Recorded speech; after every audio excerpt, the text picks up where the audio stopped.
funny. What do you imagine are the 3 bullet points? K-12 results. And I don't know what the third one is. Maybe these would be the things that you could unite the. But Joe, isn't like when I look at your party, I see a bunch of people that don't want to fund the military, right? That want a more isolationist. I have a question. How many of you hate the niggers? Oh, get out of here. Fuck you, bitch.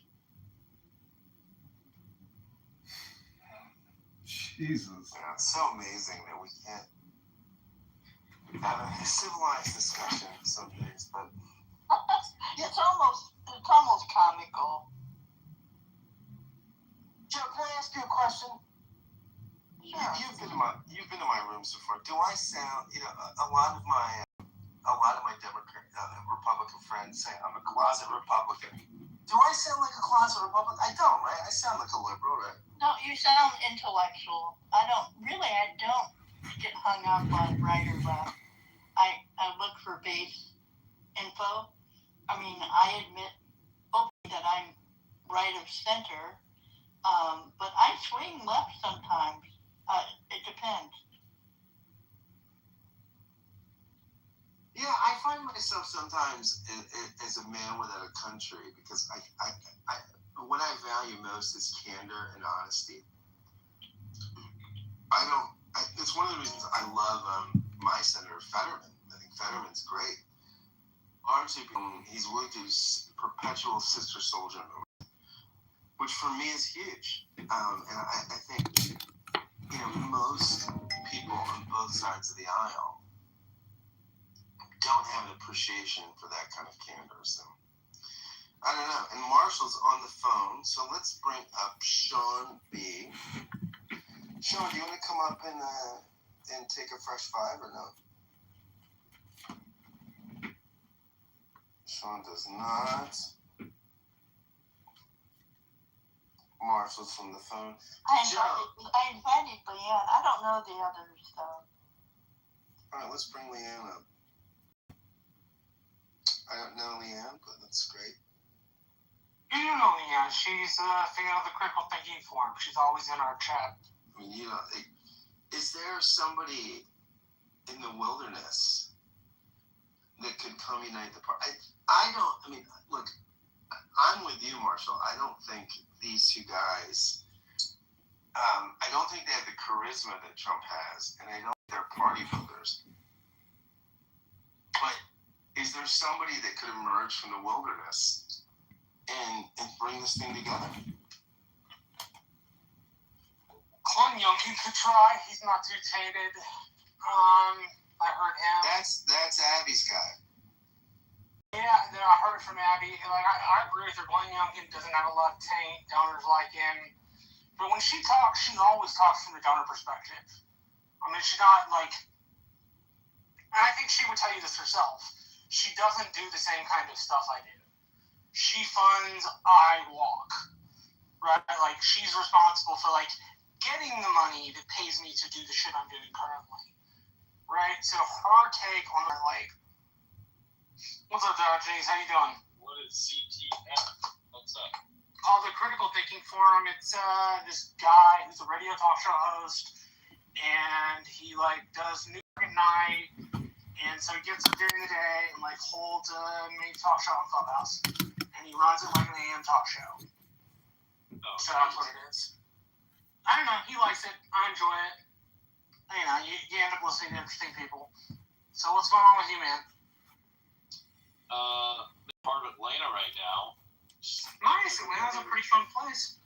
Yeah, not if you're driving every 5 minutes.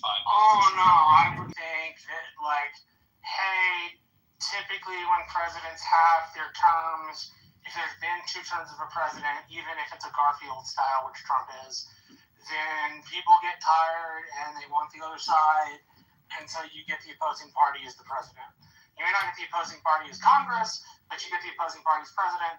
So Joe thinks it's a little bit more rosier. I think it's a lot more, I think it's a lot less rosy, personally. Yeah. Well, I mean, there's no, whether there's not going to be a Chip in however you feel like, man. I'm sorry?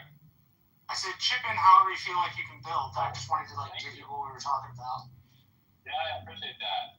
Yeah, there's not going to be a rosy scenario. There's not going to be a candidate who's going to say, look, the law is the law, we have to respect the law, and we've got to undo decades, more than a century, of flagrant violations of the Constitution. That's not going to happen. That's not going to be on the ballot. So, do you want to really address the systemic problems we have in this country? Do we want to return to a constitutional republic? Or do we just want to... I mean, Digest, there is a guy, right, that has those credentials. And it would be Rand Paul, right? I mean, that would be... No. Who's a viable candidate. I mean, and that's the closest you're going to get, I think, to a constitutionalist. That's the non-constitutionalist. No one will stand for election who will clearly describe the constitutional violations that have taken place since 1798 We're close to the 18th and early 19th century understanding of Republican government, small r. I think Rand Paul would be your guy, right? I mean, he's... No, because you have to understand, there's guilt by participation. These people have knowingly and willingly participated and drawn. So who's your guy, then? Do you have a guy that... There's not a guy. Look, I mean, if somebody stands for election, it surprises me that let's go ahead and consider them, but we have a much bigger job before us, which is to develop a language consistent enough to ensure that whatever candidates stand for election, they're probably done for us by the political parties for them to put on these debates, these boring, trite, monotonous debates that are all the same, and then they'll pick the winner of those, and then we'll just vote for the blue guy or the red guy. I mean, it's kind of pathetic. So we want to have a conversation about actually, what we ought to have here in this country, about what it needs to have. Man, fuck this country, nigga. Be quiet, bitch, Adley. Fuck this country, nigga. The hell is that?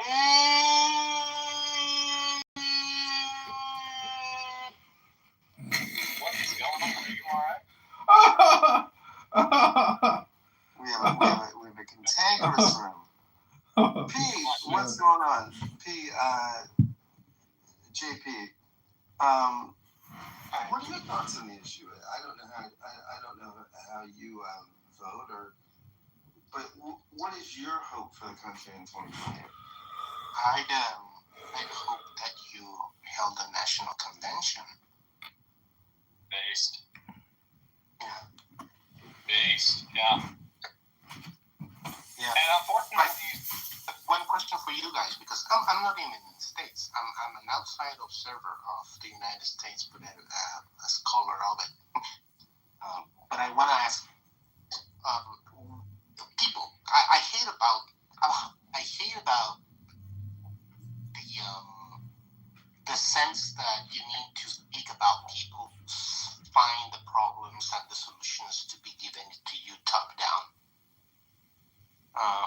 But if I must talk about people, because that's what people talk about, what do you think of Thomas Massey? I mean, I'd love to tell you that Thomas Massey is going to solve everything, but you have to be willing to speak in a certain way and avoid certain things to make it in this illegitimate system of governance at all. And he's been willing to do that. I assure you that he will not provide you with some relief. You really need to recognize how dire the problem is. You can send the best and the brightest to Congress and get turned into another automaton. I mean, that's not speculation. That's bad. And then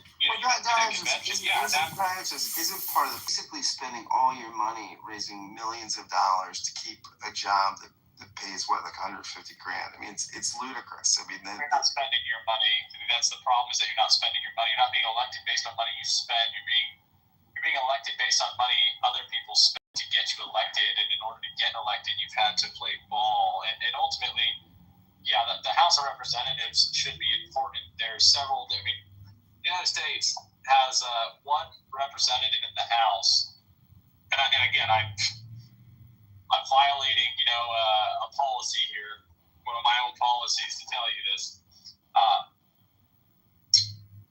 There's about 750 to 780,000 people per representative in Congress. That is the worst in the developed world. There's no one even close. I think the next On the low is, side, actually, the high side's about 1.2. 1.2 million. Yeah, the founders wanted about 30,000, but it's anywhere between about 700,000 to about 1.2 million.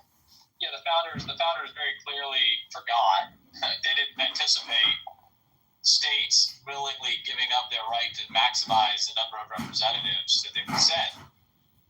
And then, in 1912, we stopped increasing the size of the House, and we end up with something that would not be necessary if we just did what the Constitution had originally laid out, which was that you need, no more than one representative for every 30,000 people. You'd think every state would be saying, okay, well, every 30,000 people I got, I'm sending another representative. A lot of California's complaints would be resolved immediately if they just demanded this, but they don't. So you have to understand, it's like when you tell somebody who's morbidly obese, you need to stop putting food in your mouth. It's like they'll give you these excuses. At the end of the day, they just won't stop putting food in their mouth. That's absolutely all there is to it. And as far as the Constitution, the rule of law is concerned in the United States, the prognosis is clear, the therapy is clear, everything is clear. No one is willing to do it because no one is going to hold them accountable if they don't. And we continue to play this game where we say there's a serious systemic problem, and then we just pick a personality and say, well, they've got the right stuff. For Christ's sake, we elected Donald Trump. People endorsed and supported Donald Trump for the office of the presidency. And it's embarrassing. But I just, And I'm not a Biden. you sound like a guy that's right of center. I'm sorry? Is that fair to say you're right of center or no? I guess I probably consider right of center. So you and Joe. I don't know. I don't think it's. I don't know. This is like, I don't think that you can put me. I don't think we should consider ourselves on a spectrum between the right and the left here, because, as a matter of fact, this is irrelevant. The greatest wound to the constitutional republic is so great that I don't think anything short of a complete rebirth, reincarnation, a reassertion of cornerstone foundational law is going to preserve liberty and justice and prosperity. And this is, not to say right and center, but it's the right elected Donald Trump. The right said, why is being accused of being fraud, politics, Nazis, I'm telling you, it's a competition. It's one of the most important things to count the number of abortions the medical crowd has had, and the amount of abortions the liberal crowd has had. Okay?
believes that we should blindly and unquestioningly.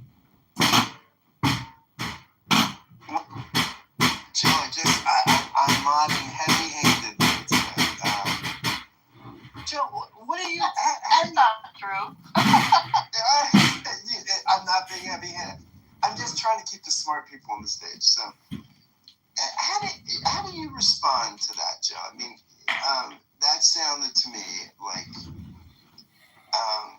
somebody that's going to lose elections. I was responding to him. What he was saying is not true.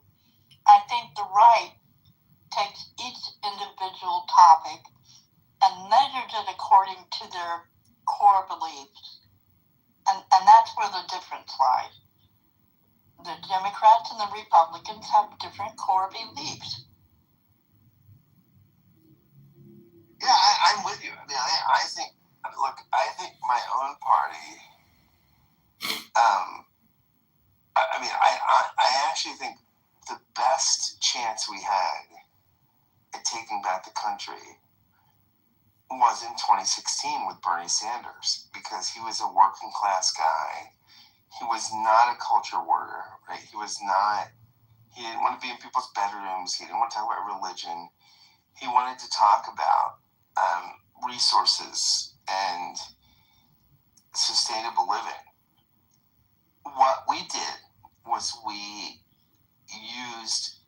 put our thumbs on the scale and we sent him to the political wilderness, right? And we basically said, no, there's no Bernie Sanders allowed. And the only thing that's allowed in the Democratic Party is Hillary Clinton and Kamala Harris and Joe Biden. These people that are stewards of a welfare state that no one, that I think a lot of people would like to see us go either to the right or to the left of. So I don't know, Joe. I don't know. Don't know. Marshall, are you still on the phone or not? I'm not on the phone. I was doing math. Oh, what's the math saying? The math says I have more work to do. Per door or no? No, I negotiated a flat rate of $1,200 a month, plus other campaigns. Oh, that's not bad. How do I get? If they're well financed and they can afford to pay, ask for something decent. But don't think you can't ask them to pay you. Just don't ask for like $5,000 a month. They're probably not going to pay you $5,000 a month. Door knocking's hard, though. It really is, Marshall. I hate it. But it's fun. I like it. Well, It's you a have lot of fun. to have a certain personality. I'd rather, That's true. I don't know, coordinate people. I do the coordinating, but I like the knocking. It's fun. I think I like both. I'm a podcaster, and I like doing podcast interviews and things like that. So I like coordinating with leaders. But I'm kind of with Marshall. I like strangers. I find strangers really interesting. And I think you get an interesting perspective when you talk to a stranger. Although I'll tell you quite frankly, I'm not, I'm in Philly right now. I'm not talking to many strangers, but they're all around me, but I'm not talking to them. Simon, how are you? What are your thoughts on the state of the country? And do you have a political party? And where is your hope for the future of Western society?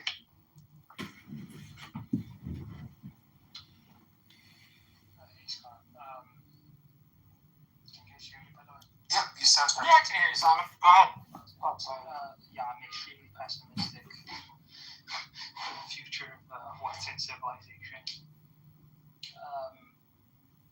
I would not affiliate myself to any political party in the U.S. at the moment.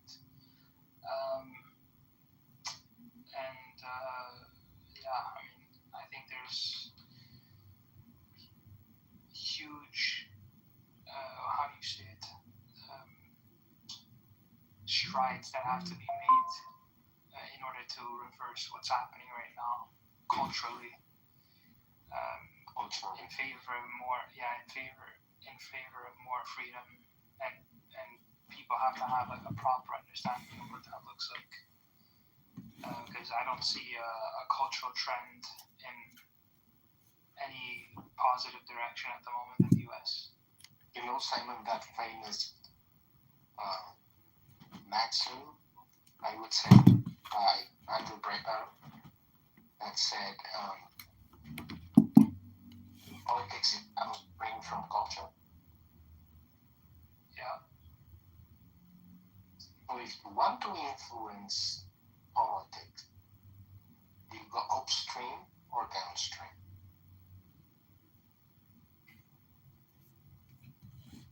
Yeah, I think that is largely right. I think politics is always downstream of culture. I think what's interesting is the Democrats for years have been the influencers of culture through media, through education, things like that.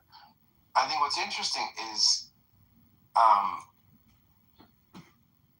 Trump turned that around. Like Trump is a one-man resistance to the left, and he's incredible at this. Right? I mean, I think he's, basically, he's as good of a weapon as anything the left has, and he just does it by the sheer force of his personality, which is super interesting and intriguing. I think he's the best thing a writer's ever had. I don't know if he's the best we've ever had, but he certainly is the best in the modern era, at least in the last 10 years. Who was better? Ronald Reagan. Reagan was better. Dwight Eisenhower. Oh, yeah. Dwight Eisenhower's far better.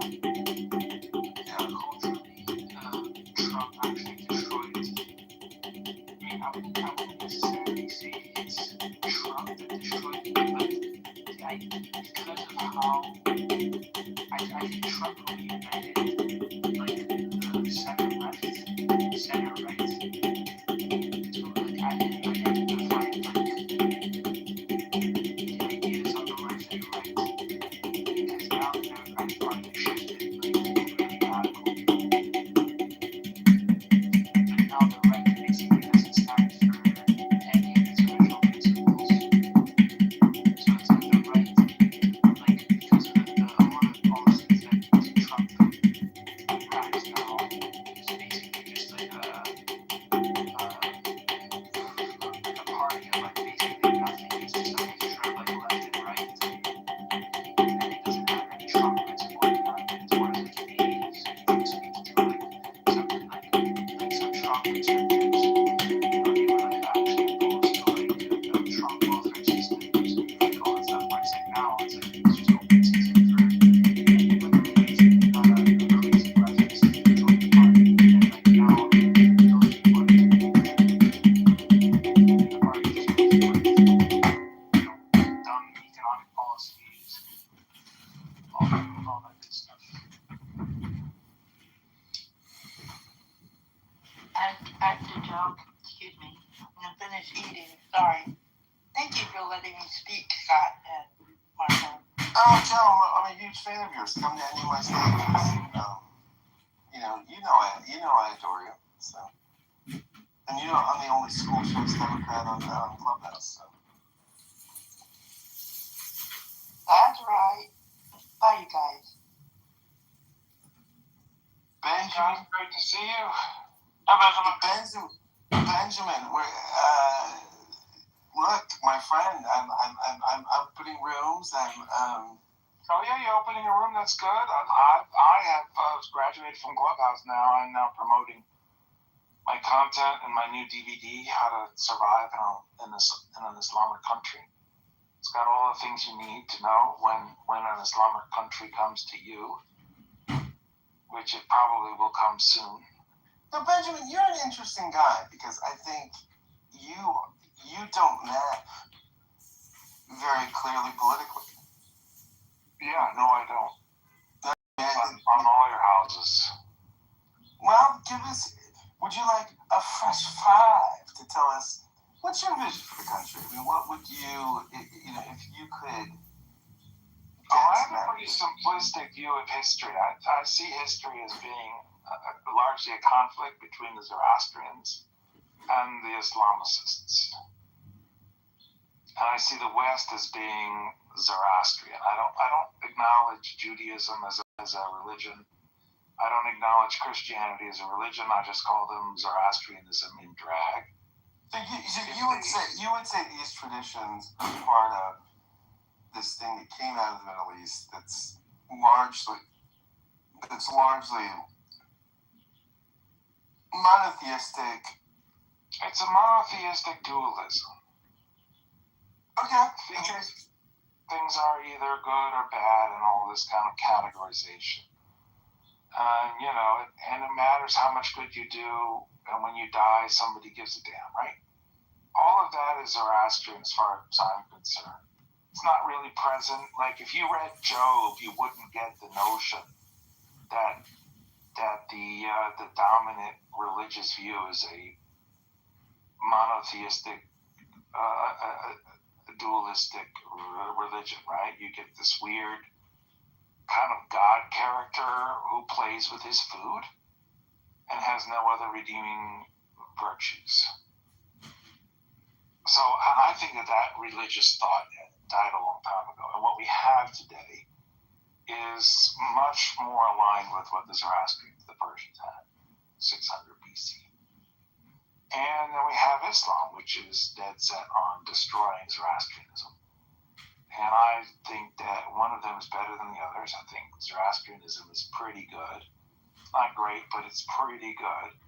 And Islam is just god-awful, horrible, nasty, and must be defeated. I think that it's a shame that we're going to have to elect monsters, cretins, that you wouldn't want your daughter to have anything to do with, right? Like the worst people in the world. In order to defend us from the Islamicists, because the people that you would want to have in government refuse to do it, are incapable of doing it, are so confused. They can't bear to tie their own shoes. So we end up with the politicians we need, not the politicians we want. Because the only agenda item that matters is beating Islam. And that's the only agenda that's mattered for 2,000 years. So you're a Clash of Civilizations guy. And probably I am, right? This is all Clash of Civilizations. Yeah. I hate being that guy, but I'm in your camp. I mean, I'm of the same perspective. I think largely we built this thing that is built on, and we call it Judeo-Christian, we call it Abrahamic faith, so I could ever say, and we kind of evolved beyond it, right? I mean, there are people like me that you would make fun of because I can't let go of the silly traditions, but you and I are aligned on this kind of perspective that we've got a system that is robust, interesting, pluralistic, diverse. Most of the world civilization doesn't do this, and we create tremendous amounts of wealth, right? And you're kind of saying we've got to hold on to it at any cost, and I don't think you're wrong, actually. Or they're going to kill you. I've been to 3 academic institutions in my You time. can't hold up your little college credential and say, yeah, but I have a college credential. Like, it's not. Benjamin, you are as smart as anyone. I was in doctoral work with at Princeton. Doesn't mean I agree with you all the time, but I mean your intellectual capability is not. Yeah, I mean you're pretty good. I dug further into academia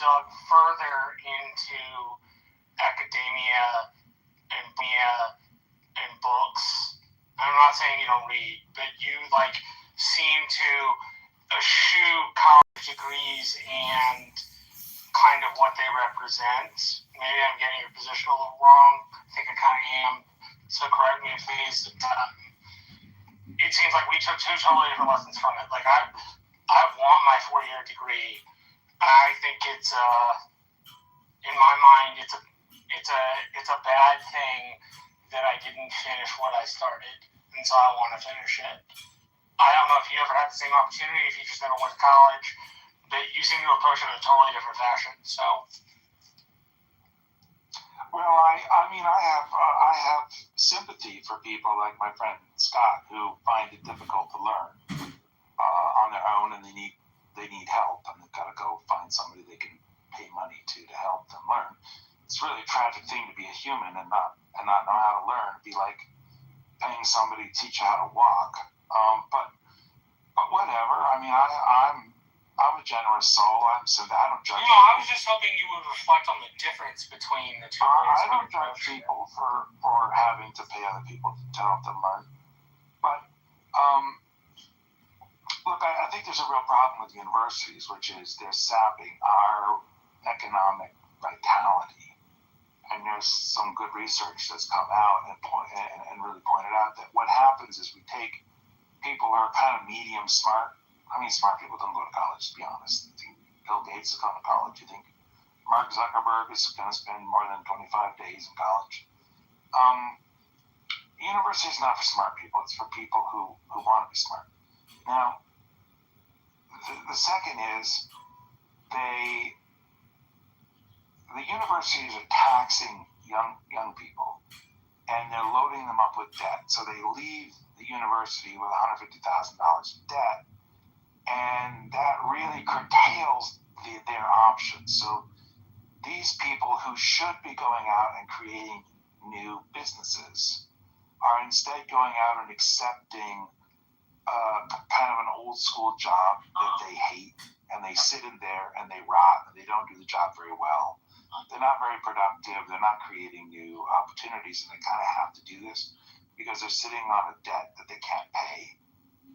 And so they just kind of like end up winding out, and then they kind of like, they just kind of like their life ends.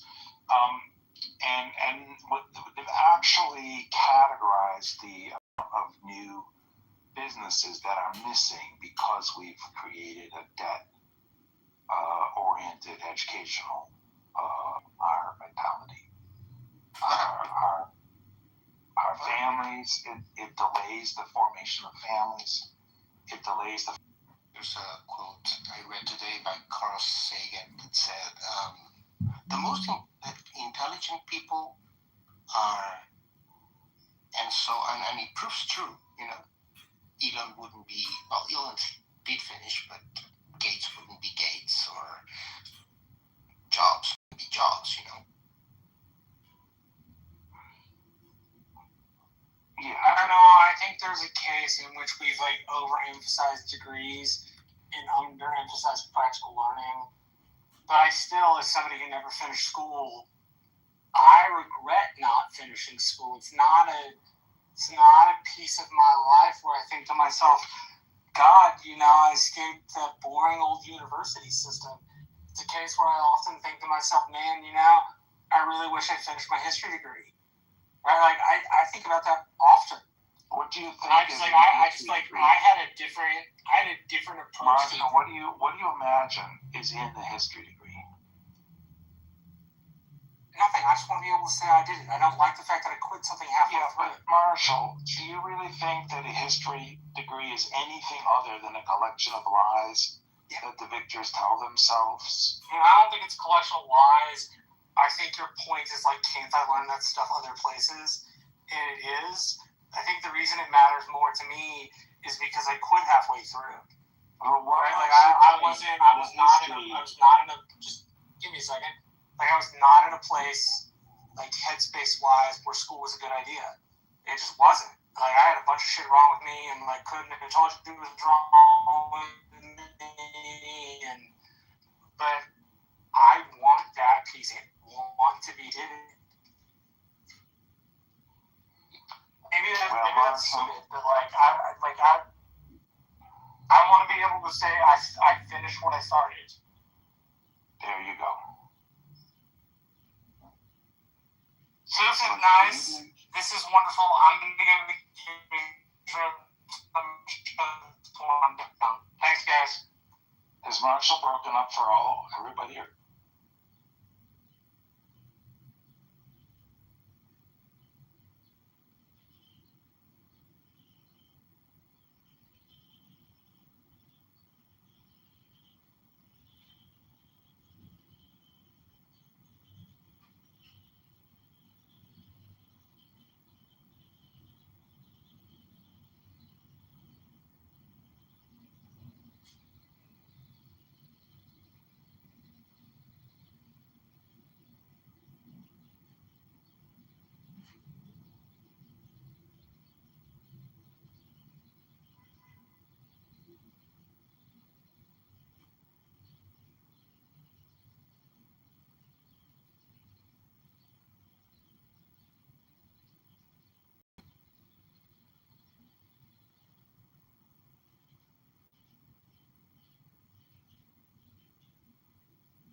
We don't hate the Jews. We just hate the Zionists and the criminal country of Israel. Okay, that's a point of view. And then she went on and on and on, sending me message after message after message, which proves, I put that in quotation marks, that Jews are liars. See, if you're born a Jew, you're a liar. So right there we see that claiming that you're not anti-Semitic, you're just anti-Zionist or anti-Israel, isn't going to cut it any longer. And they're coming out from behind that facade and letting us know. Okay, so with that introduction, I'm going to start calling people in the order in which I see them, and I will be bringing people up from the stage one at a time. From the audience to the stage one at a time. And today I begin with Alan, followed by Howard. Thank you, Gary. My prayer will be after you, after I read your article.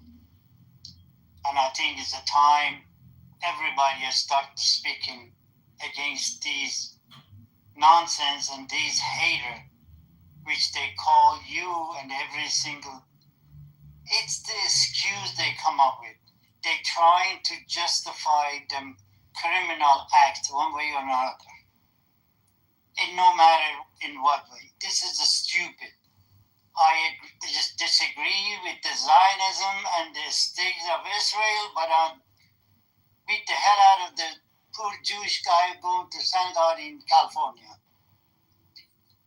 Can you see there is no connection in between other than propaganda, and these people grow up with the hate against the Jewish people and so forth and so on. If you look at my picture, I can translate the Persian writing on the picture on my nickname. This stupid idiot reporter of Germany, middle of nowhere, and asked Reza Shah II, "Are you the Mossad agent?" And look at the profound answer he gave. He says, "No, I'm not. But while you and your government were burning the Jewish people in the oven, my grandfather harbored them and helped them to the best he could." Out of nowhere, he comes in, try to use this propaganda and hate just automatically to turn the focus to the hate Reza Shah II. That's all there is to it. If they connected to him, automatically they believe in the rest of the world's gonna hate him. They did that with his father. They couldn't. They wouldn't shred the evidence he had anything with Jewish. I grew up with Christian Armenian. They were freely walking around. There was no sign of anything enough. I think the whole human race, they need to stand up with this nonsense. Every time I hear some poor Jewish guy, for one reason or another, he got hurt. It breaks my heart. Because I believe in my heart, human are the same organs of one body. If one organ gets hit, they go and they put the bomb in them belt and blow themselves up in the bazaar. There gotta be something wrong in those things. All you hear is poor Palestinian. Your heart is bleeding for Palestinian. What about the one they go to Iran and beat the hell out of the innocent people on the street? My nephew, she was 12 years old when he says, Uncle, these people don't speak Farsi. They don't understand. All they have these batoon in their hand and they beat the hell out of an individual. And then, where they come from? Palestine. The poor Palestinian. Everybody's heart is bleeding for them because they are dying of hunger. No, they're not. They were the leftover, they were the criminal of the Egyptian which they kicked out. And they didn't have no place, no name, no nothing until that bastard ambassador came around. And the things start going. And right after that, the no human Khomeini came in and start saying Zionism. But we say not Zionism, but Zionism. Zion means the person is love his country, is ready to die for his country. Those 14, 15, 16, 17, 20 years old Jewish people, they joined the IDF by heart just to defend their own country. Back to you, Gary. But people need to start talking. So thank you very much. They have stopped going exactly the same. So thank you, Alan. You're absolutely right that in modern Iran, there was an affinity between the actual body politic of the country by this regime. And it is also true, you're absolutely right, that they are the greatest exporter of terrorism in the world. And their number one targets are not just Israelis but Jews. However, I just want to point out that when you're Jewish, you have to have your head on a swivel because it's not just coming from people who are not necessarily Muslims or not necessarily Palestinians, but who just hate Jews, and they're using these conflicts as an excuse to go after Jewish people. And so it's hatred coming from the far left, and you have organized hatred coming from the far right, and it's very hard. I mean, we have to seek in this country, as we discussed yesterday, and in the world, some moderation and some middle ground, because people look, and I truly believe what that minister said, Lutheran minister said during the Holocaust. You know, everybody kept quiet when they came after the Jews, and then when they kept quiet when they came after the Gypsies, and when they came after this one and that one. And then he said, and then when they came after me, there was nobody to speak up. That's a paraphrasing, but I think it was a very powerful comment that he made. And I think we have to be cautious that history not repeat itself. When people are suggesting gas ovens for the Jews, allegedly because of what Israel is doing, whether you agree with them or not, is just absolutely indicative. And if they feel comfortable saying this out loud, not just in their little man caves or in their neighborhood pubs or whatever, now we've got a problem. Thank you for that, Alan. Marshall. Thanks, Gary, and Alan, thanks for sharing your perspective. Gary, unfortunately, I don't really have any good things to add. I mean, this is an extremely serious issue that's festering. It's continuing to grow. Just to connect, a couple days ago on this stage, we were talking about the events that happened over the weekend with the correspondence dinner. You had someone on the stage who firmly believed like it was the Democrats calling for the president's assassination, and that person revealed, well, that's what they're seeing on their social media. They believe it. And Marshall said, yeah, it's an algorithm. I don't want to put words in Marshall's mouth, but essentially Marshall was saying people get influenced by the algorithms. And I know today's social media is definitely not helping the cause. I know recently I have a person that I know very closely that is involved with a pretty big summer camp at a JCC in the country. And they've made the decision this summer, and they're going to have over 300 campers at one time, that they are not going to do any off-site field trips, no trips to the zoo, to the parks, and anti-Semitism. I think, generally speaking, it could be because of the way our habits are forming with our news cycles. There's a growing desensitization to it. That it's like, oh, it's another one. Like, it's not as big of a deal as the shocking and the horror of the actual event in isolation is. And then, Gary, there's one thing I will disagree with you on, because I see it personally in my interactions. You're saying the anti-Semitism, it's either far left or far right. There's growing anti-Semitism straight in the middle. Just people have views and attitudes based on current events. And I've come across people who actually are sharing their anti-Semitic viewpoints, and they're not radically on the left or on the right. They're basically what I would just call someone who's a citizen in the middle. And with that, Gary, I'll crash Skylab right now.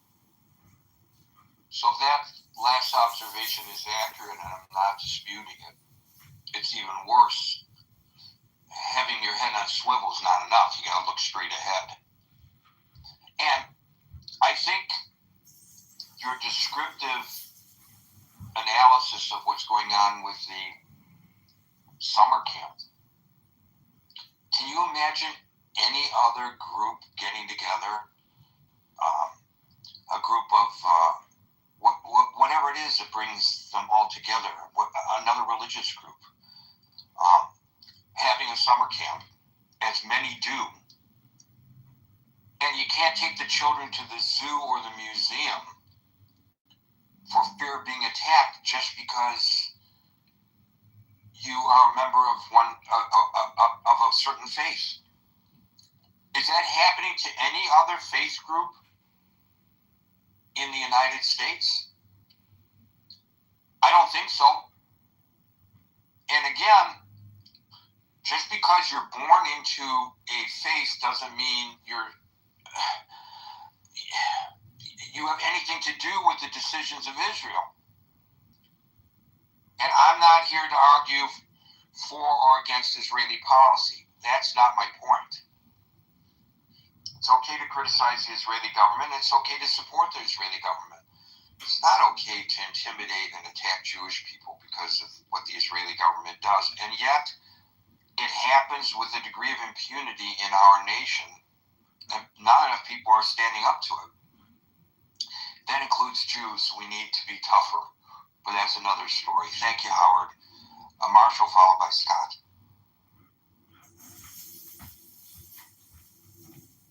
Well, I feel for my Jewish friends. I wish there was something more I could do aside from speak out.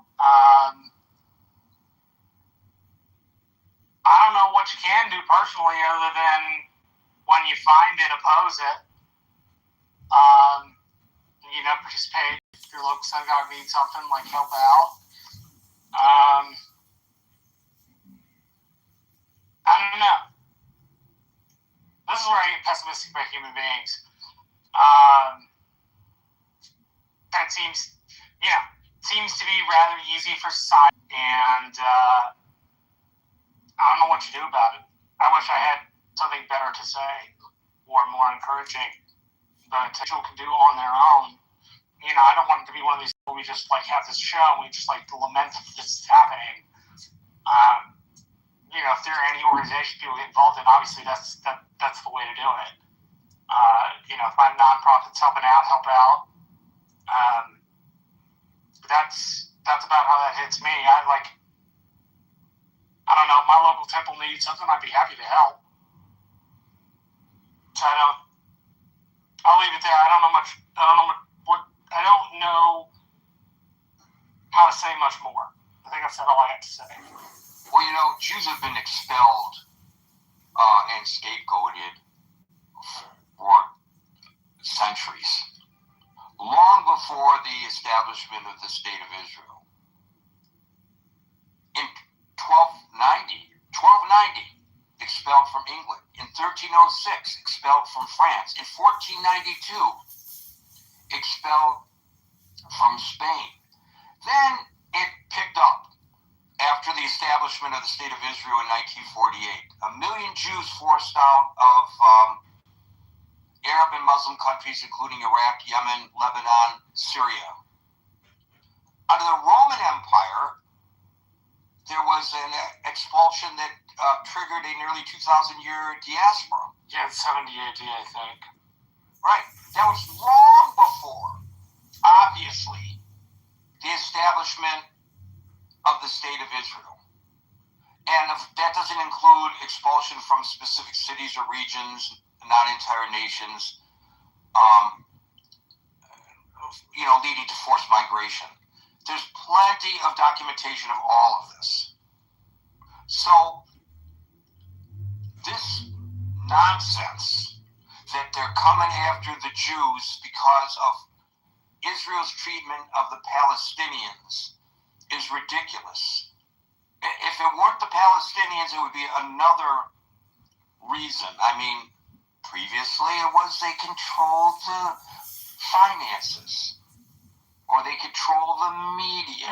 Like I said, it seems to be like it's one of the oldest hatreds in the Western world. Right. And there's no history of the Jewish people rising up against their neighbors. So, one might argue with Israel, but one could also argue that this is in response to attacks on Israel, just like any other nation state might do. But there's, and historically the Jews did not get together and go massacre population. Who are you going to turn your hatred to then? Or are you going to be living in some kind of utopian world? Oh my God, the world suddenly got better. By the way, when it comes to the State of Israel, people who hate the State of Israel think it should be wiped off the map. Ought to look at all developed. Others are building the iPhone, but it was the Israelis who developed it. We wouldn't be using car navigation. We wouldn't have, maybe eventually somebody else would have come up with it, but we wouldn't have pacemakers and so many other things. Good reason to get rid of the Israelis and the Jews for their contributions. It's, as Mr. Spock would say to Captain Kirk, illogical. Scott, followed by Dave. Gary, you're killing me with the Spock reference. By the way, both Jews, Shatner and Leonard Nimoy were both Jews, but and I'm a huge Star Trek guy. If you turn down the volume on Wrath of Khan, I can say all the words. I would say where the anti-Semitism is rooted is in Genesis 37. If you look at it. So, Joseph saves the people of Egypt and saves the whole world through his storehousing of grain. And the Pharaoh says in that chapter of the Bible, your people can be where, we owe you. But you can only be in Dothan because people hate shepherds. I mean, the Egyptians just hate shepherds.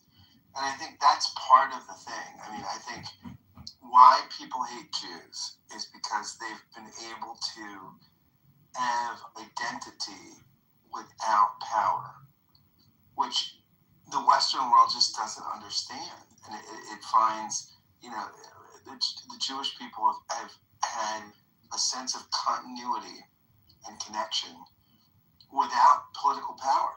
And sometimes they've, had some influence, and sometimes they haven't. But that is, and then I think, it's very interesting. Scott Galloway, who is a secular Jew, and, a pretty prominent guy, in public discourse, his argument was, we're just not comfortable with Jews waging war the way Gentiles do. So we would have been comfortable with a defensive war or something, right? Which no one fights, right? Everybody fights asymmetrically. If you have the advantage, you get it and you force it. Just what everybody does. But we're not comfortable when Jews do it. And it goes back to Genesis 37 on the fact that manufacturing sort of agrarian mega power. And that's just not great. Like, I mean, we could, admitting racism, admitting anti-Semitism, admitting, it's just in the region. And if I could go volunteer for the IDF, I would do it. But can't do it now. But thanks for the room, Gary. I would try to explain your observation that why there's anti-Semitic coming from the far left, far right, as well as the center. It all date back to 70 AD when Jews are distributed throughout the whole world. And so it's clearly stated in the Old Testament, which Scott said, but not the chapter that he's talking about, but Ezekiel 30, that one day God will bring Jews from all corners back to the land of Israel.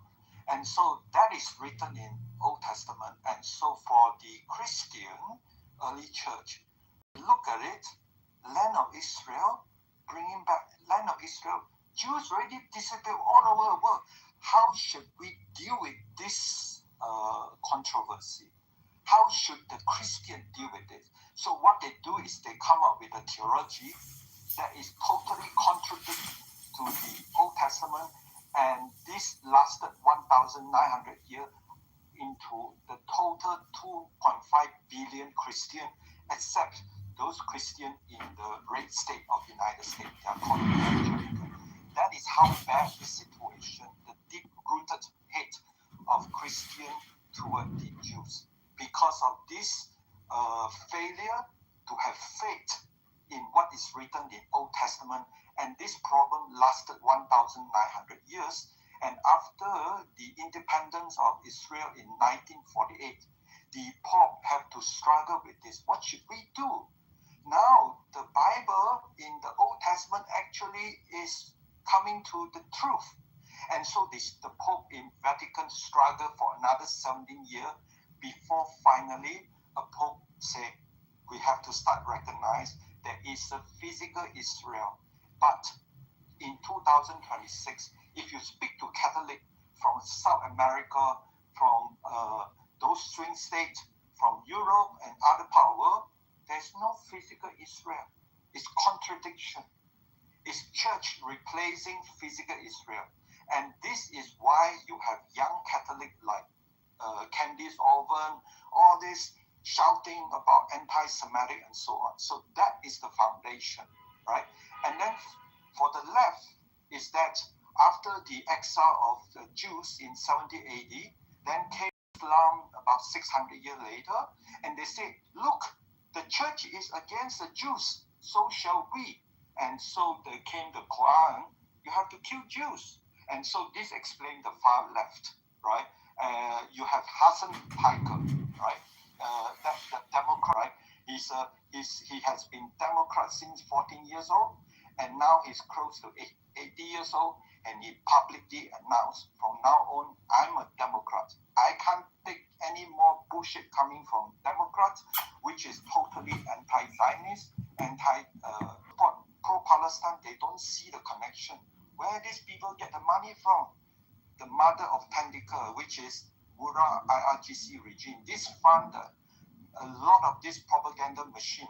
So much that if you are in the center of US, because of YouTube algorithm, bound to get all this anti-Semitic narrative.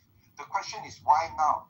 Because Trump is putting so much pressure on Iran, Mura, and IRGC regime now. It's all who blink first in order for the Iran, Mura, IRGC regime. Wait, that explains the uptick of Jew hatred in both the UK and the United States?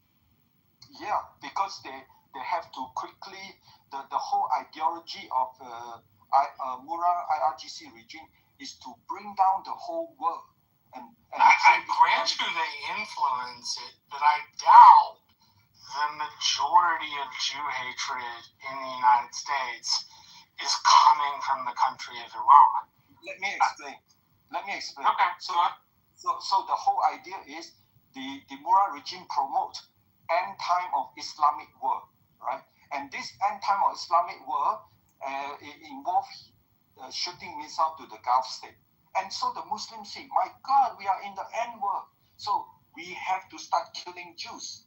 Otherwise, by the time we reach the judgment day, we have to be peaceful. Unfortunately, a lot of the attacks on the Jews, probably most of the attacks on the Jews in the United States, I won't say this is true for Europe. It's not coming from the Muslims. All of this organized nonsense that occurred on the college campuses did not come from the Muslims. It came from the far left.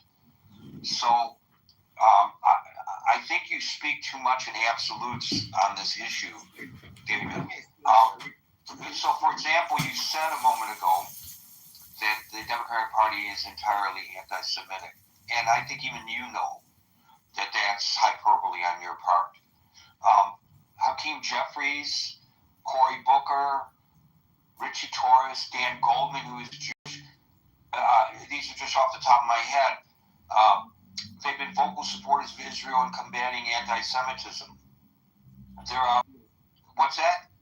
I don't disagree if you speak to Ellen Dershowitz. He's a Democrat since 14 years old. Why he now publicly wrote that he's switching to Republicans? Well, because there is some within the Democratic Party anti-Semitism that is beginning to raise its head, and the party is struggling with how to handle that, because they have this open tent philosophy that we're open to everyone. So they try to accommodate everyone. So how do I accommodate the anti-Semite without... The Michigan case is a prime example. The Muslim guy running for the Board of Regents as a Democrat at the University of Michigan at the state convention, I discussed it the other day. He was cheered on and nominated, acing out the incumbent Jewish guy after posting a tweet in support of Hezbollah. Because you don't want to be seen as a Democrat as, God forbid, being anti-Muslim, and if you stand up to this guy for his support of terrorism, it may be misinterpreted as being not anti-terrorism, but anti-Muslim.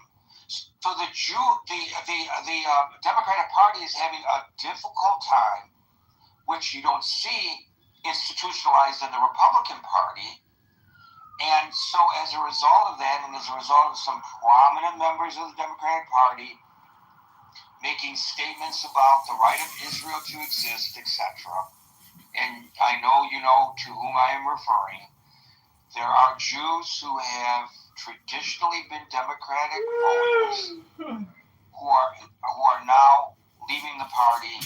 Not just the example that you give, but I know many Jews who are at least considering themselves no longer Democrats and independents, many of them now declaring themselves to be Republicans.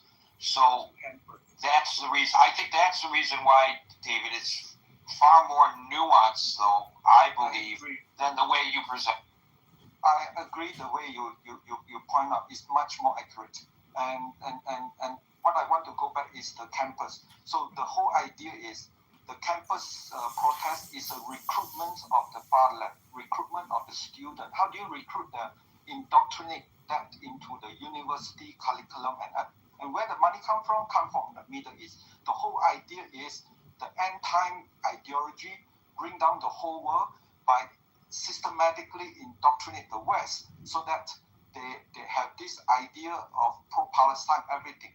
Everything is to bring down the whole world, recruit the far left, try to provoke the far right, and then keep on telling the Muslim living in the West, you want to kill the Jewish, do it now. Otherwise, you are running out of time. Thank you. I think you're absolutely correct about the undue influence of certain Arab countries on our universities, and there's been some research into that recently as a result of the attacks on Jewish students on campus. Because once again, because they are Jewish, and because they might support the state of Israel, they are legitimate targets. How dare you have that point of view when my point of view is the right, moral, and ethical point of view? So you are deserving, by virtue of your faith of birth, of whatever pressure I can put on you. And some of that pressure, and I have documented it in my reporting, has been academically based. I have done stories about students whose grade point average was diminished because of their views on Israel. So it's pretty obvious that there's a causation there with all of that money flowing in. You're absolutely right about that, Dave. Perusian followed by agent. Hello, Gary, everybody. Hello. Sorry, just making coffee. It's a little bit late here in Germany. So just want to share also my concerns about the rise of this anti-Semitism in also Europe. And as I understand now, as I wrote that article that you shared, I was shocked about that incident in Manhattan. We also in Germany, I know that the German officials are also concerned about the security situation. I know that security has been leveled up. So me, myself, I am working in different projects. It's also the Jewish community here in our state. Very trustworthy since more than 14 years. And maybe I just want to share that we founded an association that is studying about the roots of anti-Semitism in Iran, especially because since the state where I'm located in Germany, it is the state of concentration camps of Buchenwald, sadly the city of Erfurt, the company of Topf and Söhne were the producers of the crematorium, so that has been used in Auschwitz and all the other concentration camps around Europe. So the local government and city has a huge asset of knowledge about the history and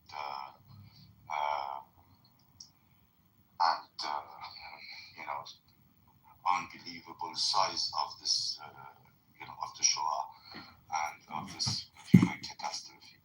This is some kind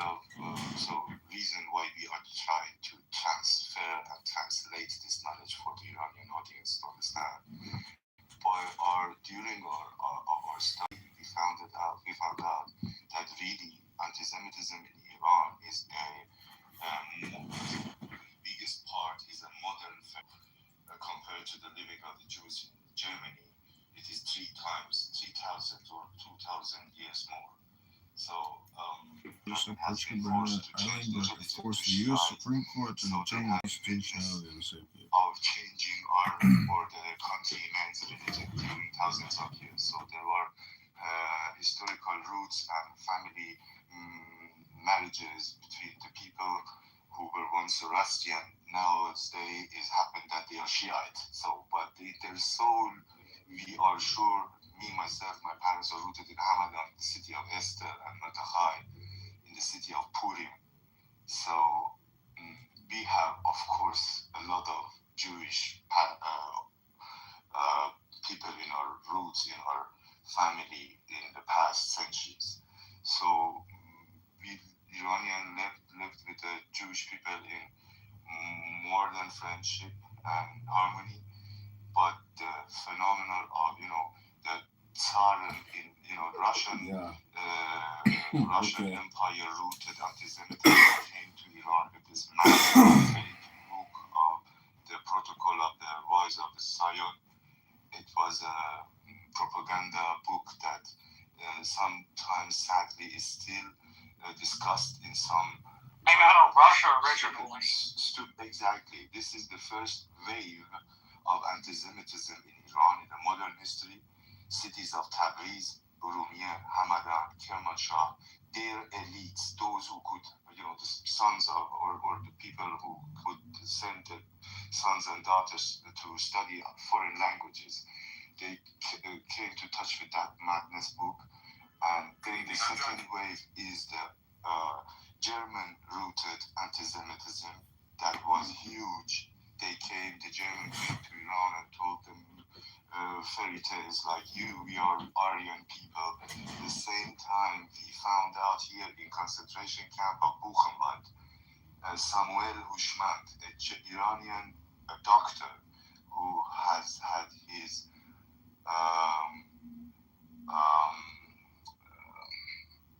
practice in Frankfurt am Main, was captured and killed and murdered in Buchenwald. Two other Iranian people, we have found out their names and we have every information about them. And we are studying about it and translating the information for the Iranian audience, and open online information. So just want to land my point. The third wave is the socialist-made, pro-Palestine-made anti-Semitism. Of course, we have Islamic-rooted, deeply Islamic, and in the Sunnite tradition, existing anti-Semitism. So we have then four different problems we have to face. But I think with that, I want to land my point. I think the Iranian people are, compared to the development of the other parts of the world, Iranian are seeing pogroms, and all this, what they have seen in Spain, in Great Britain, in Germany, in Ukraine, in Poland. They have found back to their roots, to our neighborhoods, to Shalim, to the Holy Land. I would be happy and I would work for us to live in harmony, all the people of this Abrahamic religions to live together. Other solution, there ain't no other solution. Either we live all in peace together in harmony and let the Jewish people be back again in their roots, because me, honestly, I have to say that if I were a Jew, I couldn't count of the mercy of the British people to let them live there, or the mercy of the German people to live there another time. Germany, for them to trust Germany that no, never ever will happen. That stuff. So it is necessary for them to have their own country. We haven't understood that modern phenomenon 70, 80 years now. I think that is the time that we learn to live in harmony with our Jewish neighbors. Thank you. I want to kind of reset the room a little bit and go back to what's going on in London today, in addition to what we've already discussed. A yeshiva in London today, we do not know the cause at this point, but there was a major fire there. I want to, not that they're listening, but if they were to be listening, I just feel compelled to publicly thank the fire brigade there in London, because they immediately ran into that religious school and removed the Torah scrolls to turn it over to the leaders of the community, save the scrolls. That's the first thing they did.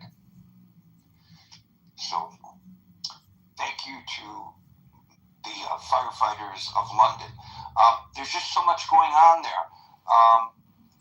The Prime Minister went to the area of the stabbing and was called a traitor. He was heckled because he went to show support for the Jewish community.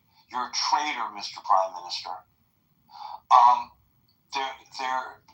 There were people today driving down the roadway in London, waving Palestinian flags, and they were shouting, F the Jews, rape their daughters. F the Jews, rape their daughters. I mean, it just goes on and on and on. So they feel unencumbered now. They feel like they have the right to go and do these kinds of things. And maybe they do. Supporting the Jews, I guess you can. It's just that, if some Muslims were attacked for their religion, God forbid, and the Prime Minister went out to show support for them, would people be calling him a traitor for supporting a community within his nation that came under attack? I really would hope not. Thank you for that, Perusian. We'll go to Agent, followed by our Maze. Gary, thank you for having me. I think, zooming out a bit, there's a few things to say here, but I keep being reminded of this term that I think describes our current political system in the West, or at least increasingly in many Western countries, and that is anarcho-tyranny. It's a political system where the state fails to enforce basic laws against criminals while simultaneously over-regulating and punishing law-abiding citizens. The other day, for instance, I was in California and my car was broken into. All of my things were stolen, my IDs, my computers, a huge amount of my life, my work computers, everything. I could even see a lot of it moving on the air tags and stuff, but the local defunded police agency is in a highly defensive posture. They said when all the things were settled and whatever, they could maybe send a police escort for me to go and confront my if I could go collect my things and then maybe send someone to accompany me. Okay, so what does that have to do with today's? I'm sure there's a correlation. It's just top of mind for me. I'm not trying to make it about me and my situation, but I think it relates to this concept that we are not focusing on the basic things that are going to keep people safe in society. People are more concerned with defending the status of, they're more concerned with not offending people by public officials, for instance, or by people with high status in society, rather than actually protecting the citizens and the population. And I think Jews, as many people talked about earlier, become a particular target for hate and for just victimization from a lot of different people. And at the same time, we live in the West is increasingly moving towards low trust society. If people familiar with that concept, it moved from a high trust to a low trust. So it used to be you could walk down the street, you could park on the street, you could do things, and you could go to synagogue and you wouldn't be attacked by your neighbors. But if we have these open societies where we explicitly, the government, the anarcho-tyrannic government, explicitly has policies that, in order not to appear bigoted in any way, or maybe even worse, to like try to undo the wrongs of whatever some injustices they imagine. Well, we're going to let in people en masse, and maybe even not in an orderly and legal way, that will that we know if we act Jews out and Jews are their enemy, back to their holy books and everything. But no, that would be wrong to treat people when the synagogues get attacked and when Jews are murdered in the streets and so forth. It's like, oh, this is terrible. Oh, anti-Semitic. We won't even say who's doing it, because that would be wrong to name, people by a group. But it's just we'll just who's doing it over with it. The left's got a problem with it, and the far right has a problem with it.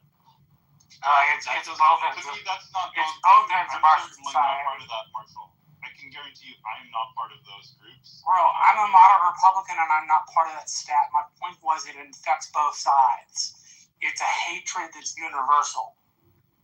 I don't know. It's not universal. It's not universal, Marshall. It's not universal. Trying to make it one political side over the other doesn't really do the job. What about in England, Marshall? In England, I don't know whether it's one side or not. From talking to my English friends, I get the feeling that a lot of them are Palestinian supporting. I don't get. Map on your political party thing onto this, and I'm not even talking about political parties. Thank you, Gary. Good evening, good afternoon, everyone, or good morning. This is really sad. I don't like to hear that kind of stuff where Jewish people or any other group is being attacked, right? Or the threats of attack. I'm always making references to Mexico, and we have a huge community, a Jewish community here in Mexico City, and we don't have problems like that. We have Claudia Sheinbaum, right? And Gary earlier was talking about how Jewish attorneys were protecting Black Americans when no one else would protect them. Maybe it's time for the Jewish community and the Latino community or Hispanic community, in particular the Mexicans, that we unite, that we come together. Thank you for the mic, Gary. Well, I did my part. I married a Mexican woman. If that helps you with your project here, Hermes. Less versus less, followed by Andrew. So anti-Semitism coming from the Middle East is as old as Islam. Muhammad wiped out large swaths of Jews in Arabia because they didn't accept his religion, and that continued. The Grand Imam of Jerusalem during World War II met with Adolf Hitler and asked that they deport the Jews, and Hitler was not ready to take them. He said in due time, but they were raring to go. And if these guys in Britain don't want to live among British Jews, maybe they should leave Britain. Thank you. Thank you, Les. Andrew, you're up. Hey Gary, thanks for bringing me up. Yeah, I would say there's a variety of things that are contributing to this. Of course, we know social media is, and I really think that is accelerating this anti-Semitism because it reaches so many people so fast. So it is my opinion that if this is indeed an emergency, as you suggest, and as I think you're correct, that these media companies, these social media companies, these technology companies are held to a high standard above which they are not being held now, both in terms of regulation as well as in terms of prosecution. Because it is on their platform that these things are being done. We have a tool that they are cramming down our throats as the savior of mankind, and that is called AI. Certainly this tool can be trained and is being trained in some regions to spot anti-Semitic tropes, to spot code words, to spot the context of a sentence, of something that somebody's saying. So we have the tools available. Also the algorithms, they should be made more public so that we can understand exactly, is this driving people to other information that is similar in order to keep them on that platform? So all of these things, I think, have to be taken into consideration. And I think the final thing is education, and that has to start in school. I don't remember if I ever had any Holocaust education. They're now doing that in Alberta and Saskatchewan as mandatory courses, I just saw today, actually, which I think is a good thing. My introduction to this came at a little local store in Calgary where we would go, discount store. My mom would buy clothes and stuff there. And the proprietors were a Jewish couple from Eastern Europe. You could tell by their accent. They were heavily accented. Lovely people, lovely man. And he showed me his number. I didn't really understand then, there's maybe 12.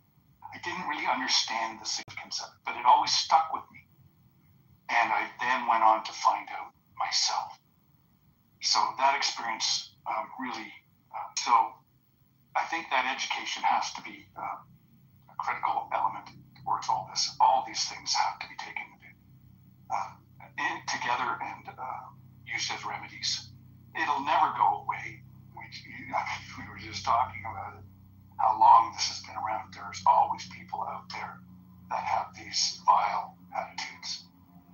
But if we can at least curtail the spread of it so easily without any responsibility for these companies, I think that's a good first step.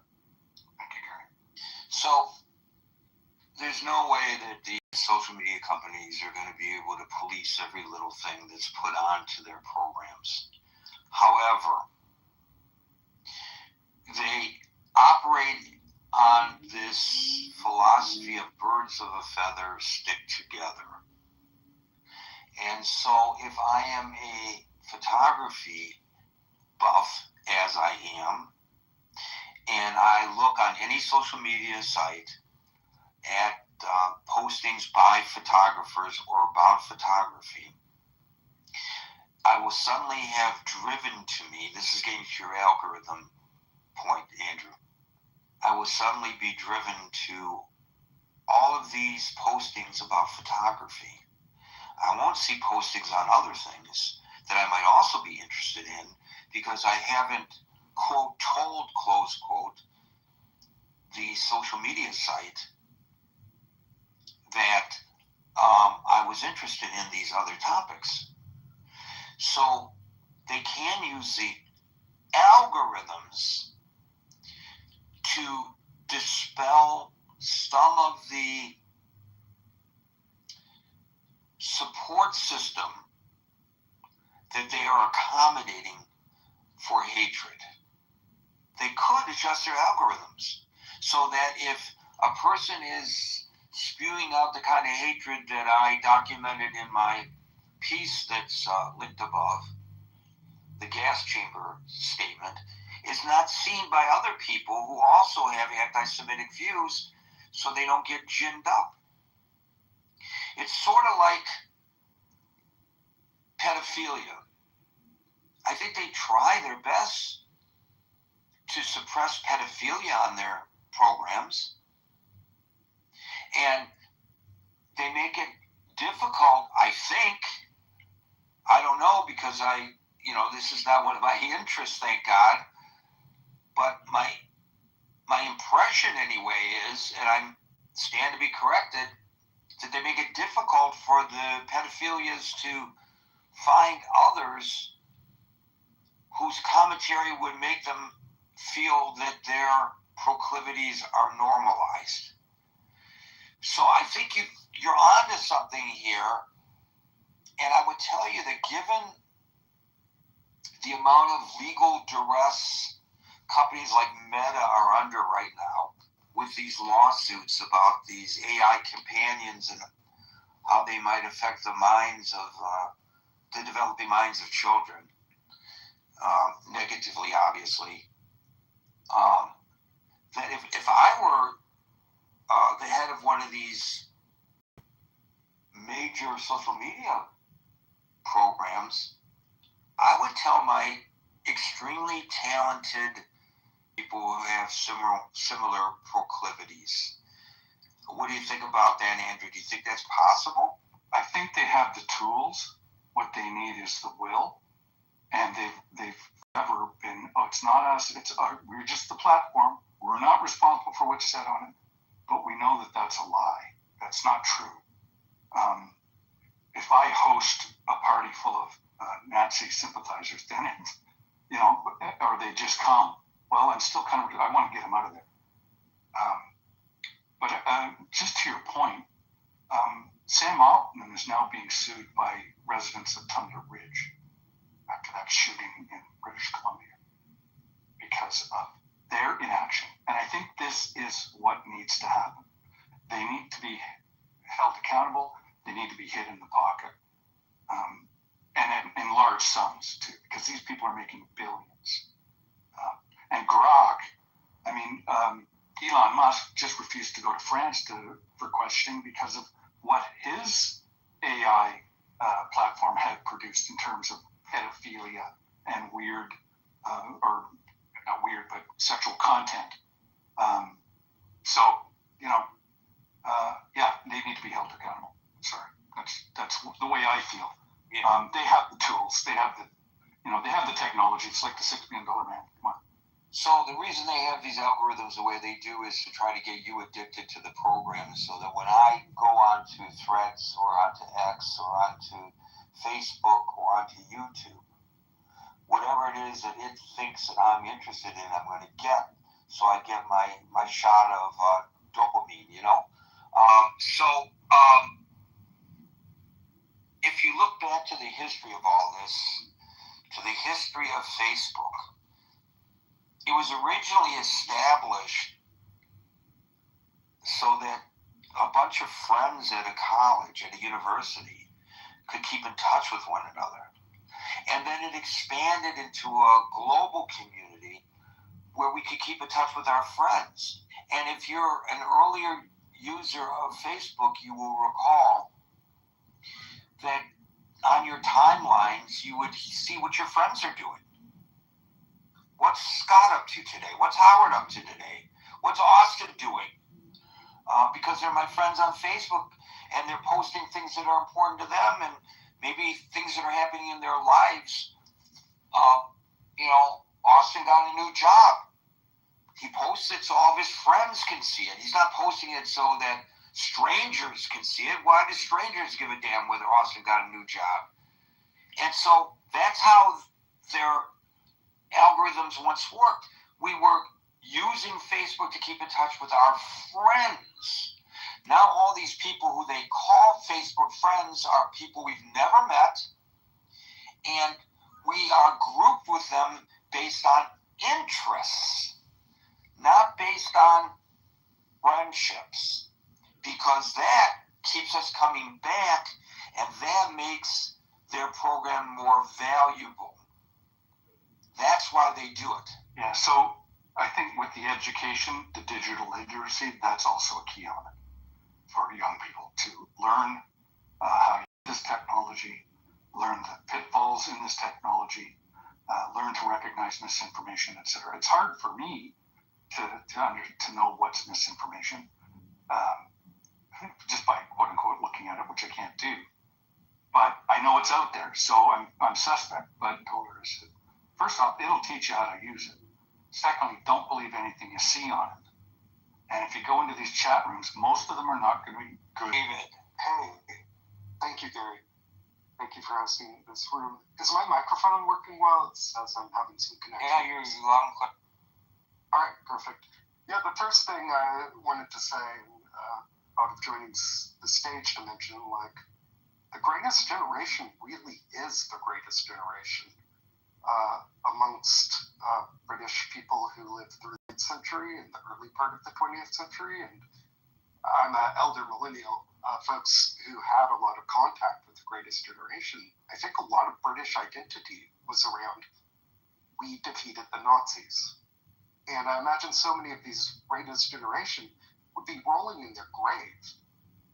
Just imagine the side of the bombing of London, and they're seeing Nazi ideology circulate and be embraced by terrorists. It's utterly obscene. And then age when there was the mention of social media, we're dealing with a serious enemy and a seriously organized enemy. I was very young when 9/11 happened. I remember it, and I remember the changes, and I remember some of the harshness with having to remove my shoes to go through airplanes, and all this was established. How the hell did we forget this? Because the science of social media virality and the science of influence, it's not some dark art.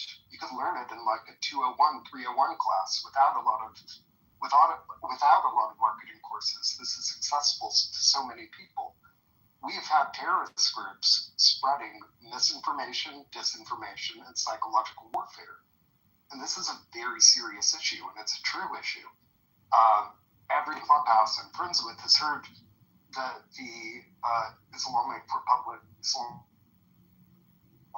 fascist nation is putting together TikTok videos with Legos to create propaganda. Think about it. Legos. It's just utterly obscene. And we're not taking it seriously, and we have the science to take care of it. And I must say, I'm really glad that King Charles is in charge. I was there, as you mentioned, Gary, I'm so glad I sent you that link a while ago. He is an exceptional monarch. He's probably in the top 1 percentile of monarchs throughout history. That speech he gave to Congress was magnificent, and it's interesting to have a king who became a king at old age. And you know what? You want to know something? It was a diplomatic speech, and he's not a comedian, but unlike Jimmy Kimmel, he made me laugh. Yeah, truly brilliant. I mean, it's so interesting that his coronation around the retirement age of most people, but he's just accumulated so much wisdom. He's very in touch with the norms of the greatest generation, and just confusion and irony. Like, throughout the history of Palestine was a European colonial endeavor, and to see the irony of people so unlearned, so biblically illiterate that they can't look at a map and see the Hebrew words of the ancient cities, or the ancient cities that were from Hebrew language and became Islamicized during various caliphates. It just boggles my mind. But again, I guess it's a theme that keeps coming up. We're living a pick-your-own-adventure book. We need to talk to our friends. We need to speak with the downtrodden and confused. And we need to elect leaders that are truly leaders and truly care about people. And I love London, and I love grad school, and this is just deeply disturbing. Really brought me down to see what happened with all the attacks on universities. I want to get more degrees. very soon. And part of delaying was definitely that spring of hatred that popped up. And it's just so strange. Like I said, like, what happened? We developed all these plans during 9/11. Are there these contingency plans that were drafted then, and then someone just threw away the paper files, what to do if there's co-option or psychological information, disinformation, propaganda of terrorist groups? These are very concerning things. And I miss London being, I mean, I'm sure London's still fabulous for the most part, but it's such a cosmopolitan city. And higher education, what I loved about it is how collegial it was and how it came together as a community. And I hope I'll find that again. I'd be really disappointed. These days I'm really cognizant of my Ashkenazi roots and more connected with the spirituality. I'll be really disappointed. I cringe every time I see headlines of anti-Semitism on campus. It's antithetical to the purpose of a learned society. We need to avoid illiberalism and how it's scapegoating. We need to choose good leaders, and we need to make an impact locally. And I don't know how to address trolls and stuff, but there's some of us that are very learned in psychological sciences and marketing science. Maybe there needs to be like a service corps of public relations professionals, because I don't know what's happened with the PR, the public relations world perception of Israel. It's an ancient nation. So, Austin, you mentioned your dismay about the denigration or the degrading of a lot of things and places in society. You mentioned London in particular, as we have throughout our discussion here today. I have a friend, she's a university dean, and she and her husband and their preschool son went on a trip to London with great anticipation of having a wonderful time, and came back feeling that they were nervous the entire time they were there because of the atmosphere of the city. And they subsequently didn't have the time that they had anticipated when they went. I don't know. I'm not there. I haven't visited London. I don't know what the situation is there. I haven't talked to her in depth about it. But she said that to me.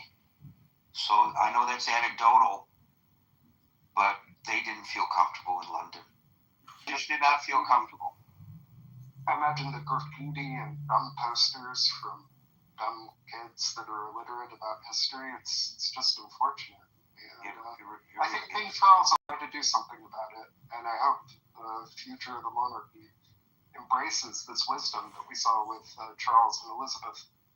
Well, I will tell you, and it's not supposed to come from the king and the queen, Camellia, but it's supposed to come from the elected government, and the elected government is starting to get it. The prime minister went to the location of the attack. He came under duress for doing so.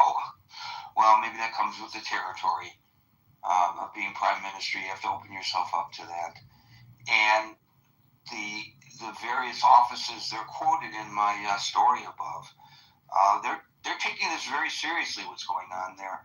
And I don't know that we in the United States have caught up with the British government's understanding, our government, that is, of how serious a problem it is right now.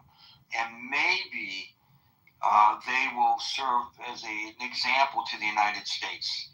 I hope so. Thank you, Oscar. We'll go to David, followed by Hulk.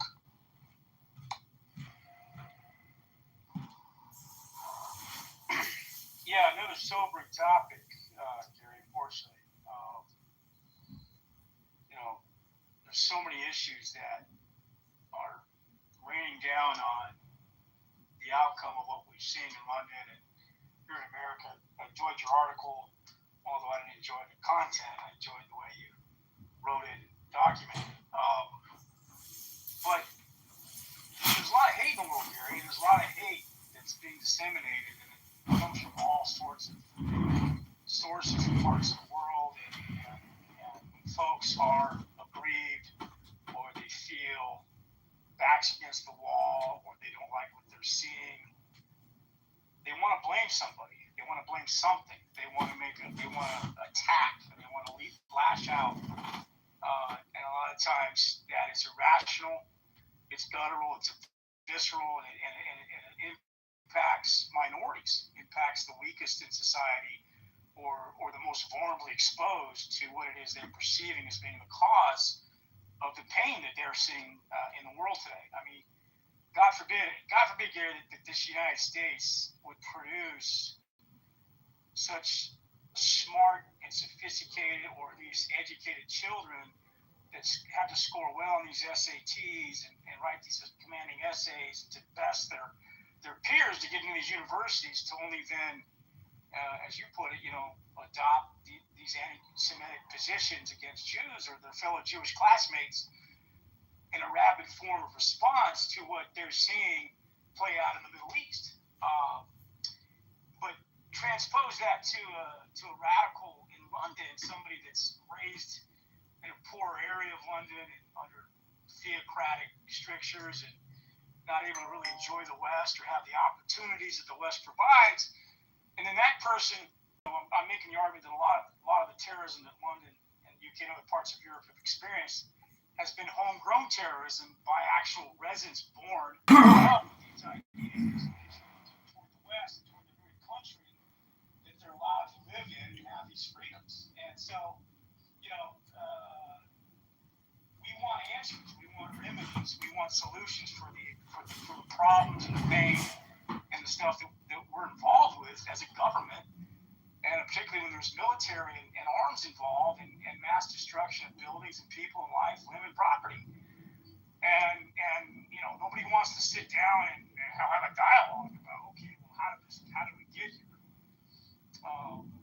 There's many arguments and articles being written, obviously, about the Sudan War and the genesis of all these issues, and we can pinpoint that the oil and the control of that from the very get-go is a byproduct of the geopolitics that continue to haunt us today, and particularly with regard to terrorism and violence, and obviously anti-Semitism, which is somehow been married with the whole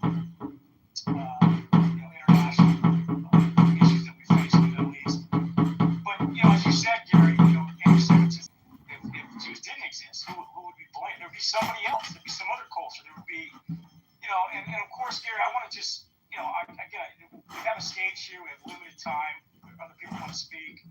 It's very hard to parse these massive issues out here on stage. But, for the most part, I think at the end of the day, the United States, Britain, the West, we need to do a better job of reminding, should we have a Holocaust museum in every city? And should we invest in that? Should we invest in that in Europe? Do we not need to be responsible for policies that we back in the Middle East? Litigate the property or settle properly? That would not stop them from doing what they're doing?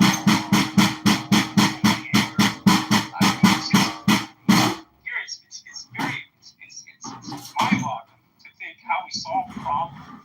How do we get to it? Abby's on the stage and she's articulated the money and the time and the energy committed to sourcing out the roots of all this. We got better things to do in our life to protect ourselves, to spend money in our holy places in America and around the world, which are bastions of spirituality, peace, and why we exist as humans.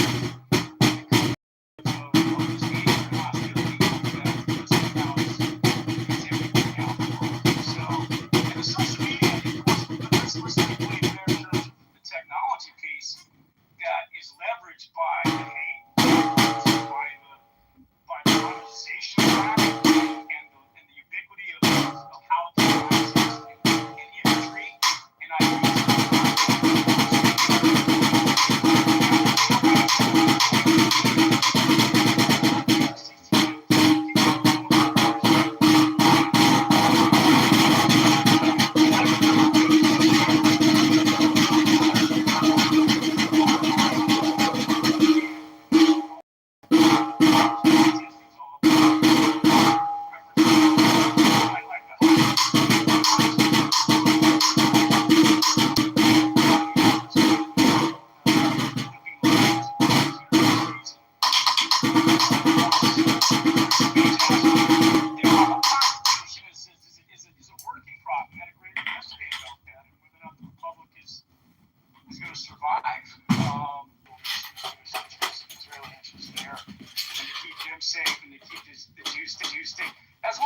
other minorities, we just had the Supreme Court, and I don't want to pin too much, but tell minorities in the country that your vote, your political communities may not produce the candidate you want to vote for.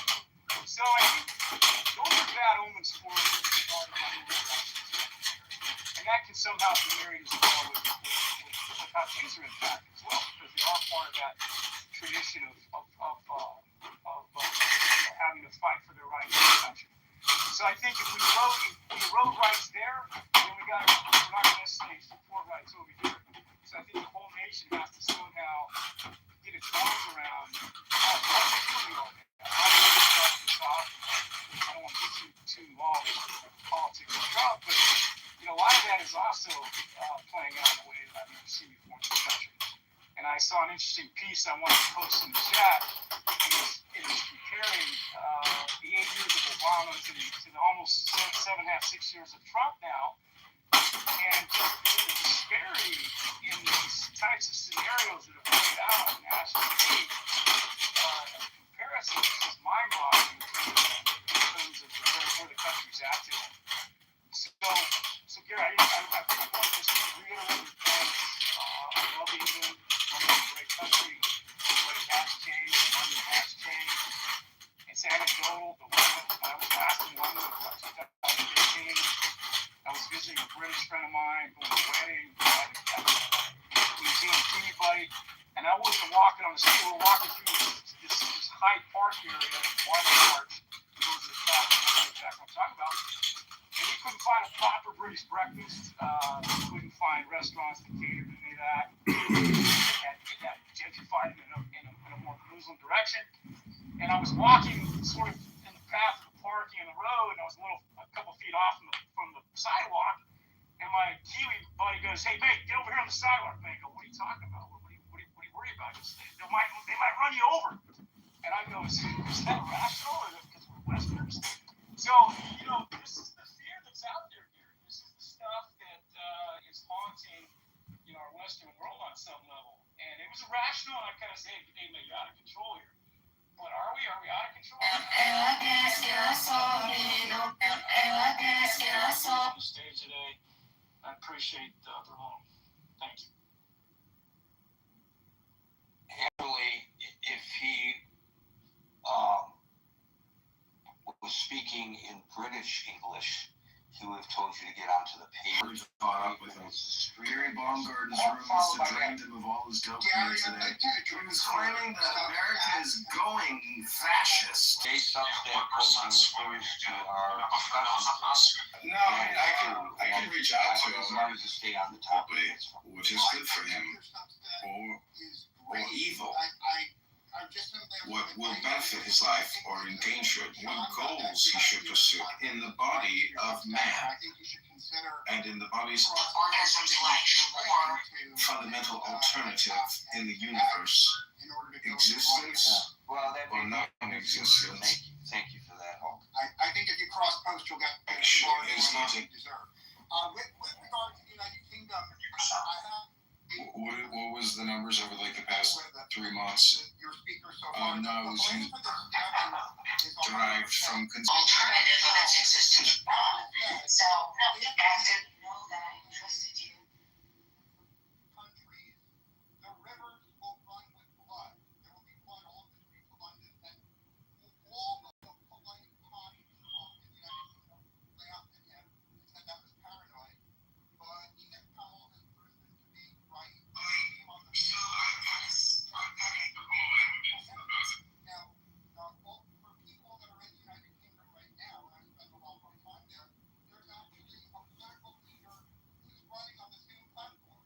There's a political leader, his name is Rupert Lowe, L-O-W-E, and he is one of the only people in the country telling the truth. He is saying, if you allow immigrants from Somalia, they will stab Jews. It's guaranteed. And as you can imagine, Gary, the polite people, the leftists, the educated people, the people at Oxford and Cambridge, they all say that's an evil thing to say. They never say it's not true. They just say it's evil. It's one of those truthful things that's considered evil in polite society. Not only is it considered evil in polite society, it's considered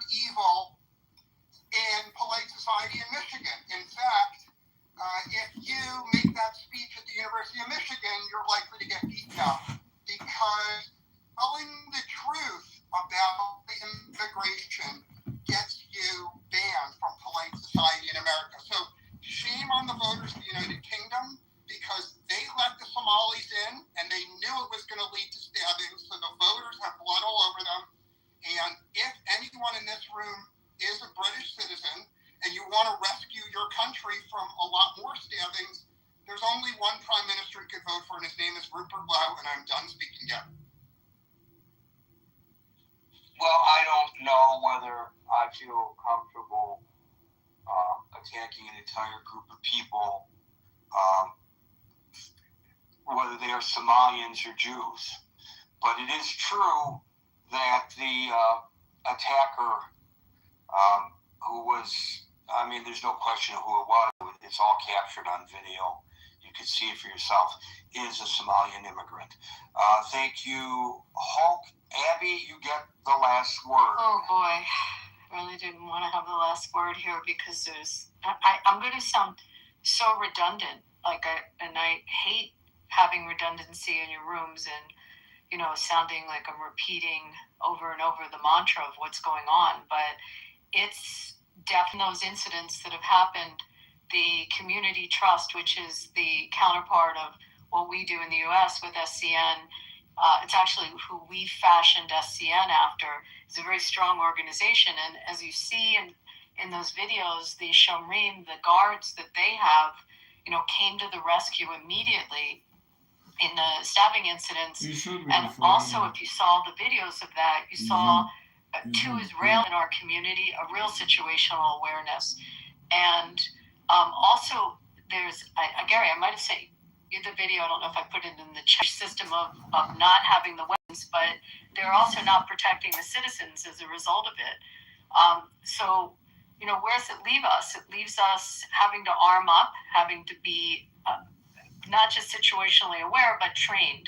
And everyone has to be trained in the schools and in the temples, also in the restaurants. They have to pack and make sure that they have enough protection if someone comes in on the attack. And it's primary now in our community. I mean, I just went to an annual luncheon that's normally someone talking about, I don't know, raising kids or, different charitable needs in the community or programs that they're doing, humanitarian programs, and the entire lunch for these ladies that, the idea of carrying a gun or training is just so remote to them, was all about security and all about the training and all about having to arm up and worrying that their grandchildren are safe as they go to school. I mean, the whole tone has changed in our community and the paradigm has changed. And it's hard when I try to explain it to people that it is completely taken over the emphasis on what we're about. And there's so much in our faith and in our culture to learn and to give and to study. And we unfortunately have to focus primarily on this, as well as our finances are now primarily on this. I listened to what David said and what other people said, and what David's comments are very warming to me, and he has been in the past in other different political points of view. As much as I have embraced and supported both financially and with the Education Commission, I don't think it's the answer right now. I mean, unfortunately, our resources, as much as we have to educate and we have to teach that it can happen again, our resources have to go to the here and now and protection. Making sure there are hate crimes that are prosecuted and that we take the time to meet with our district attorneys, our state attorney generals, our members of Congress, our state assemblymen, that these statutes are in place, that there's legislation, and that there's actual follow-through and prosecutions as a result of it.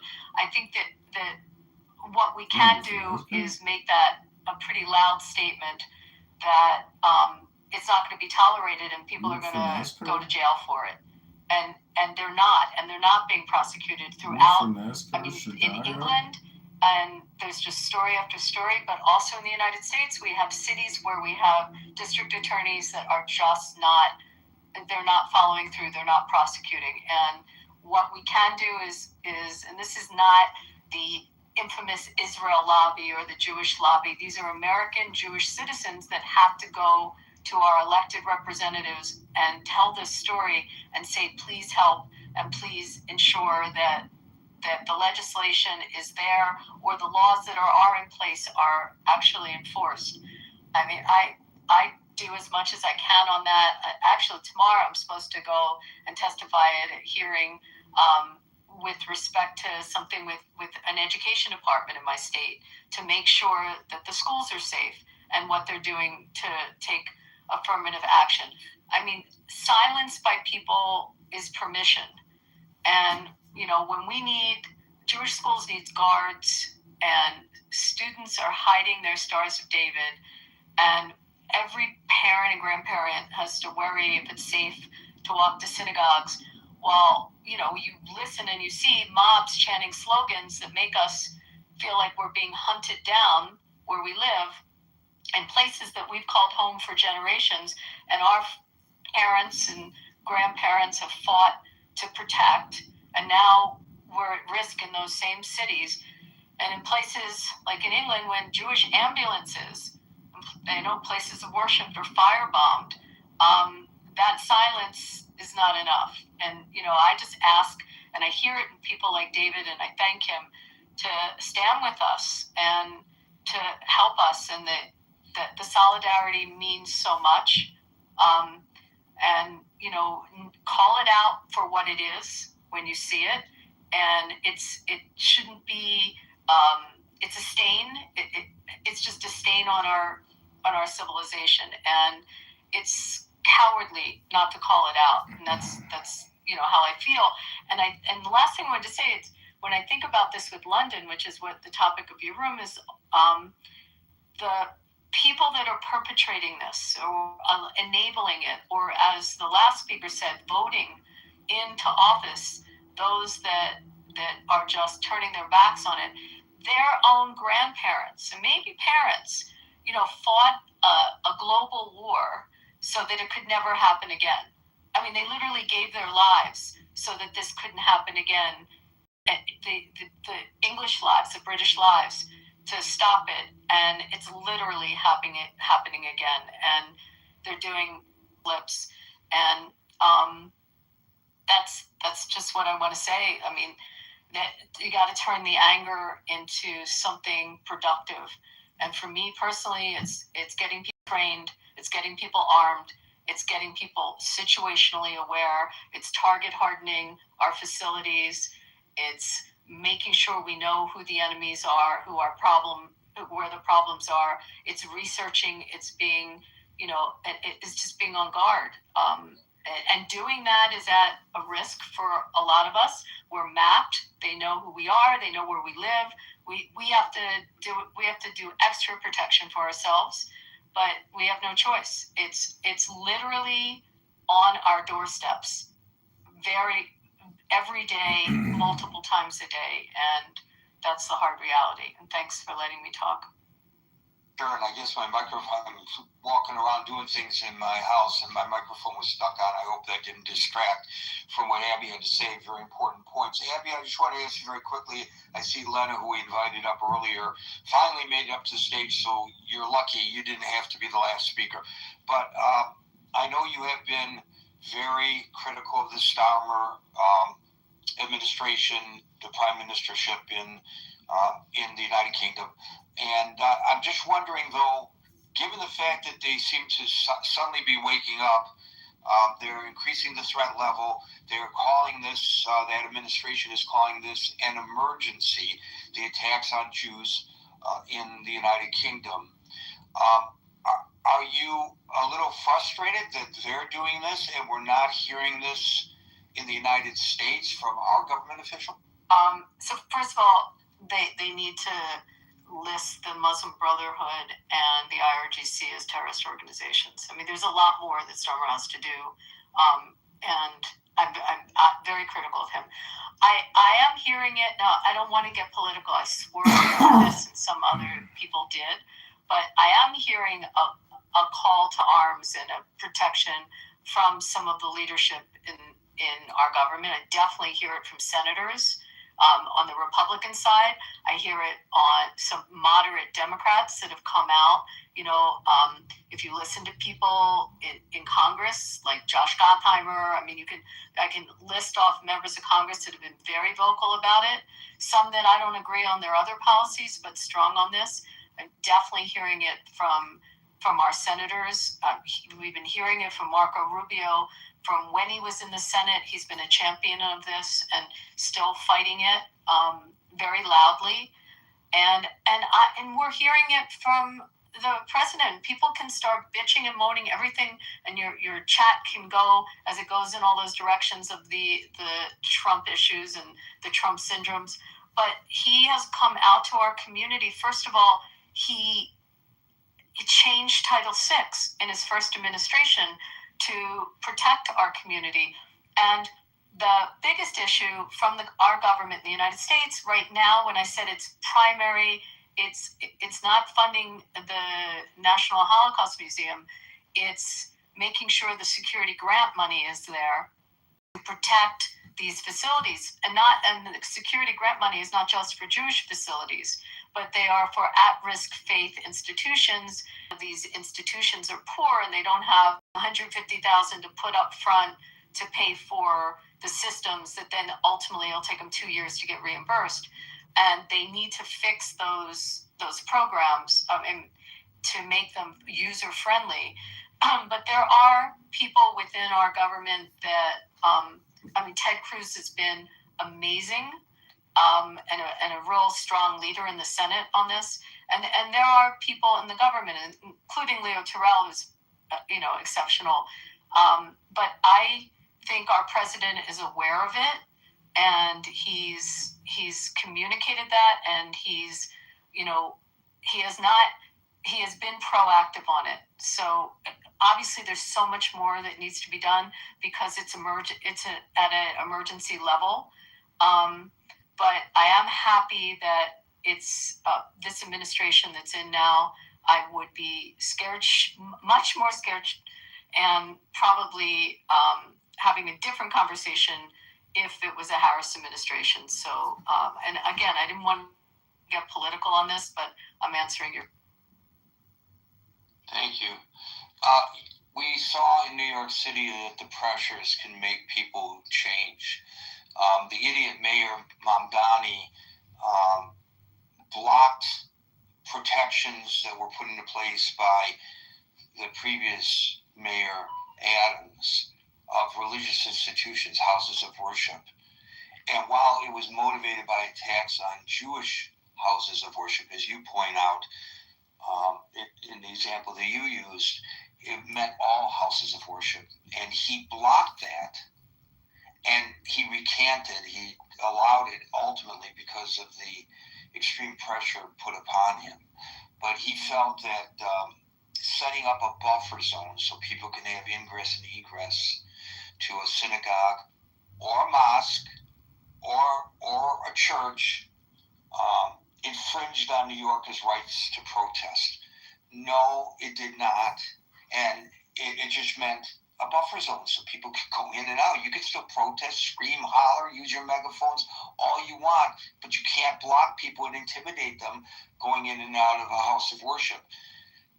Why do I say the idiot? Because a companion bill that would give related protections to schools has been vetoed by the same mayor.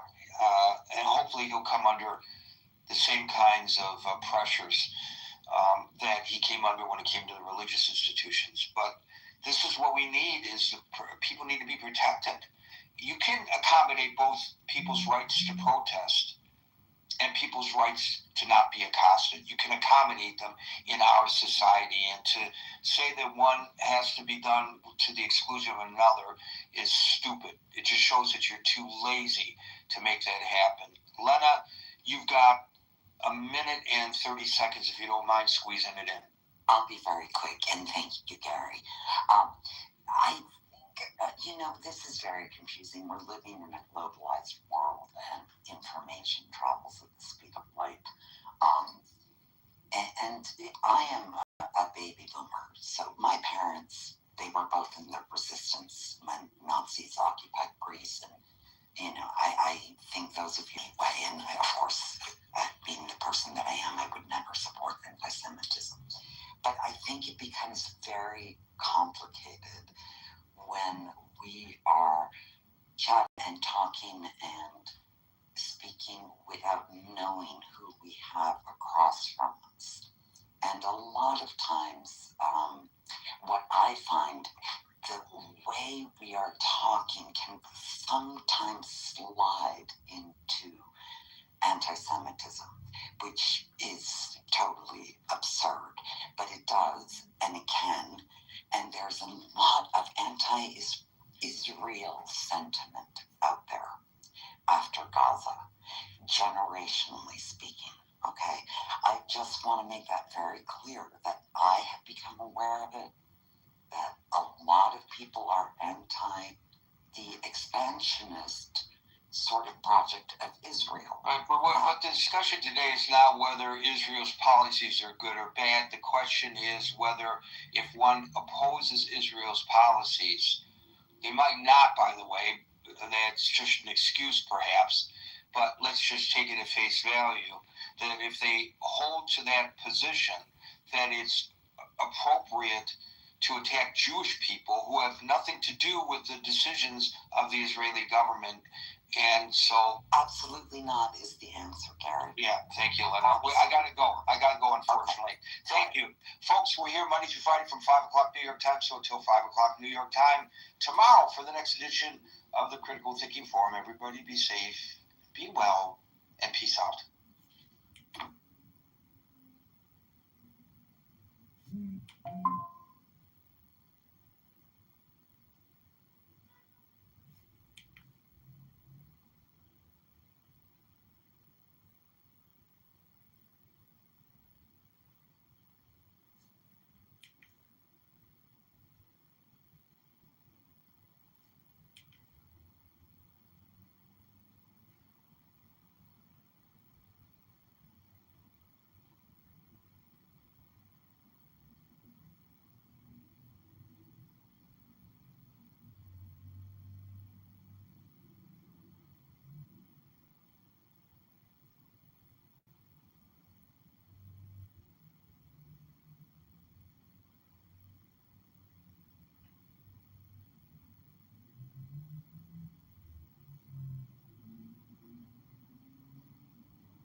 you invest in the stock market, you could lose money. What did you say? I said, if you invest in the stock market, you could lose money sometimes. Yeah, of course. I mean, that's right. See, I mean, you're right.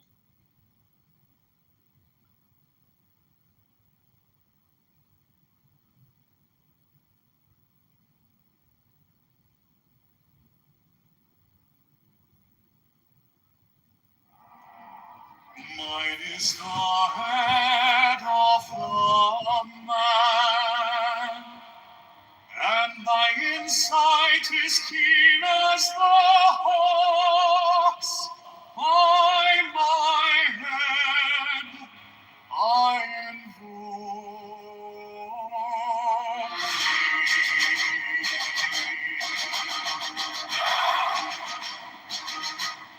I am the only begotten child of my father and mother. My father is dead.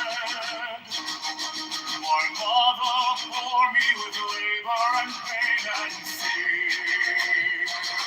By my body I invoke thee. About me shine the diamonds of radiance white and pure. By their brightness I invoke thee. Mine is the red triangle, reverse the sign, given of God's saving need of thee, O Lord. By the Lamb and I invoke thee. Mine is the garment of white, sown with gold, the passing of light that I wear. On my robe I invoke thee. Mine is the sign of the prophets and time, Lord. By the sign of mine is the turban of white and gold, and mine the new vigor of the intimate air. By my crown I invoke. I am to thee in thy power and glory. By my fingers I invoke thee. I bear the wand of double power and the voice of the Master.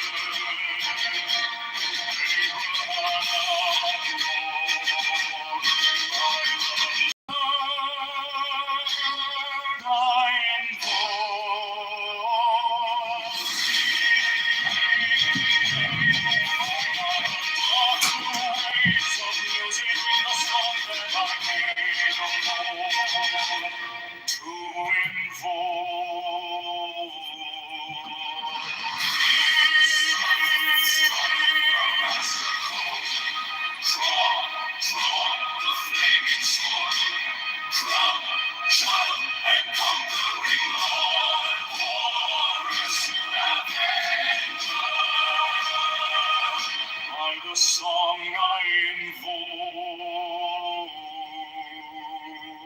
thee. In my hand is thy sword of revenge. Let it strike at my bidding.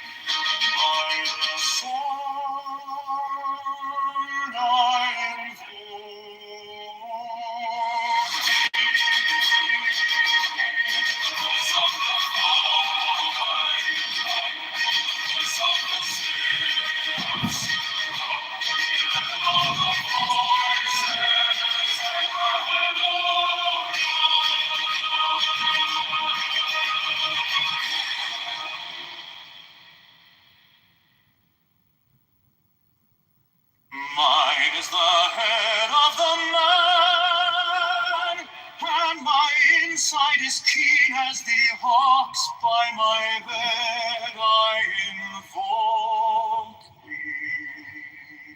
I am the only begotten child of my father and mother. My father is dead.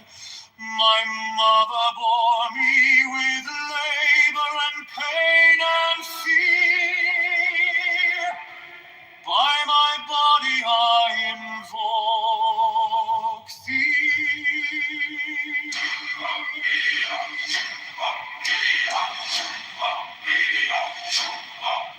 About me shine the diamonds of radiance, white and pure. By their brightness I invoke thee. Mine is the red triangle, reverse the sign, given of none, save it be of thee, O Lord. By the Lamed I invoke thee. Mine is the garment of white, sewn with gold, the flashing of day that I wear. By my robe I invoke thee. Mine is the sign of a prophet's anti-feared. By the sign I invoke thee.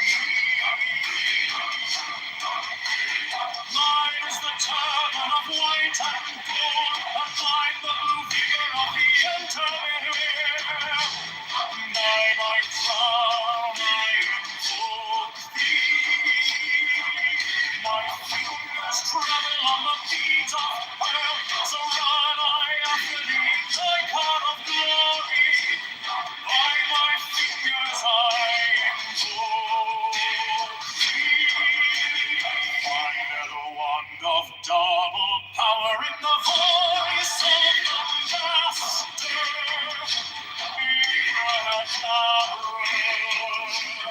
By the word I invoke thee. I know the dark blue waves of music, the song that I made of old to invoke thee. Strike the master chord, draw the flaming sword, child and conquering Lord, Horus Avenger.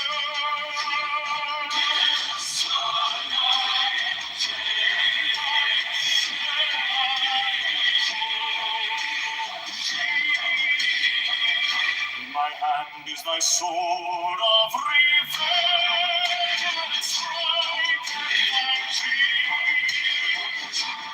By the sword I invoke thee. Voice of the fire and the voice of the 611 are the voices.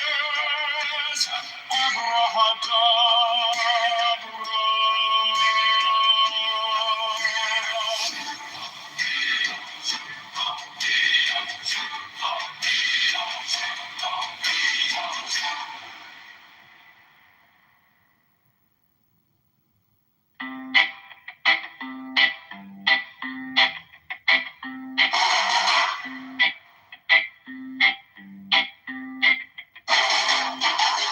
Mine is the head of the man, and my insight is keen as the hawks. By my head I invoked it. I am the only begotten child of my father and mother. My father is dead. My mother bore me with labor and pain and fear. By my body I invoke thee.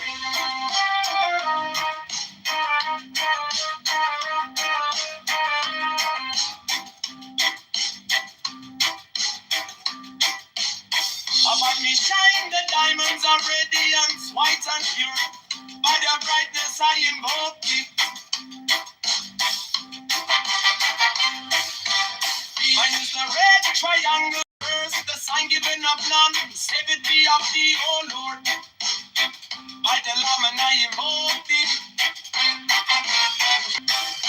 For mindless that turban of white. For mindless that turban of white and gold. And mind the blue bitter of the intimate. By my crown I invoke thee. My fingers travel on the beads of pearl. So run I after thee in thy car of glory. By my fingers I invoke thee. I hear the wonder of double power in the voice of the master. Abraham, by the word I invoke thee. E minor, the dark blue waves of music in the song that I made about to invoke thee.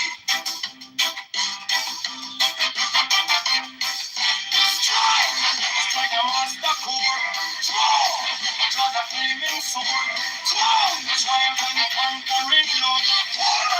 A picture by the song I invoke thee.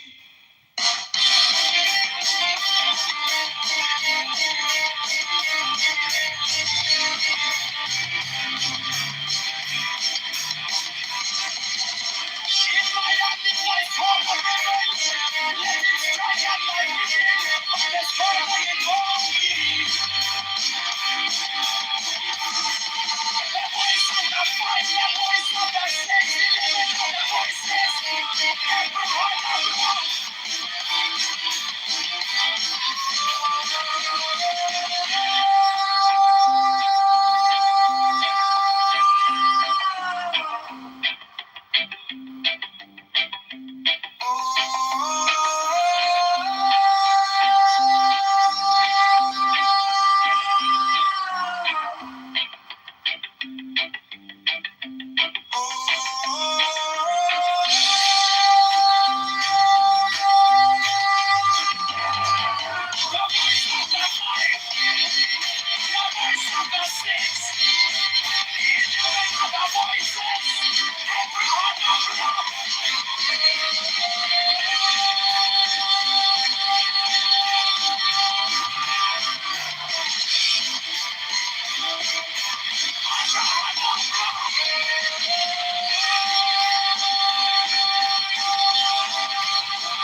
Mine is the adaptive man and my insight is keen as the ox. By my head I invoke thee. I am the only begotten child of my father and mother. My father is dead. My mother bore me with labor and pain and fear. By my body I invoke thee.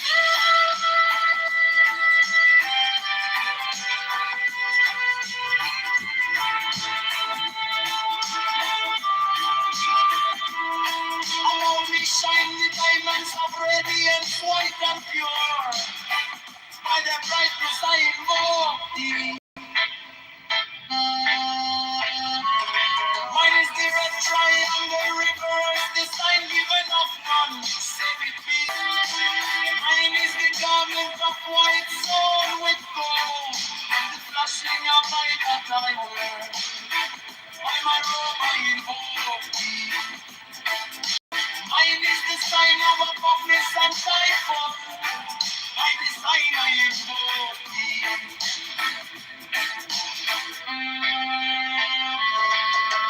Mine is the garment of white and gold, and mine the blue vigor of the intimate.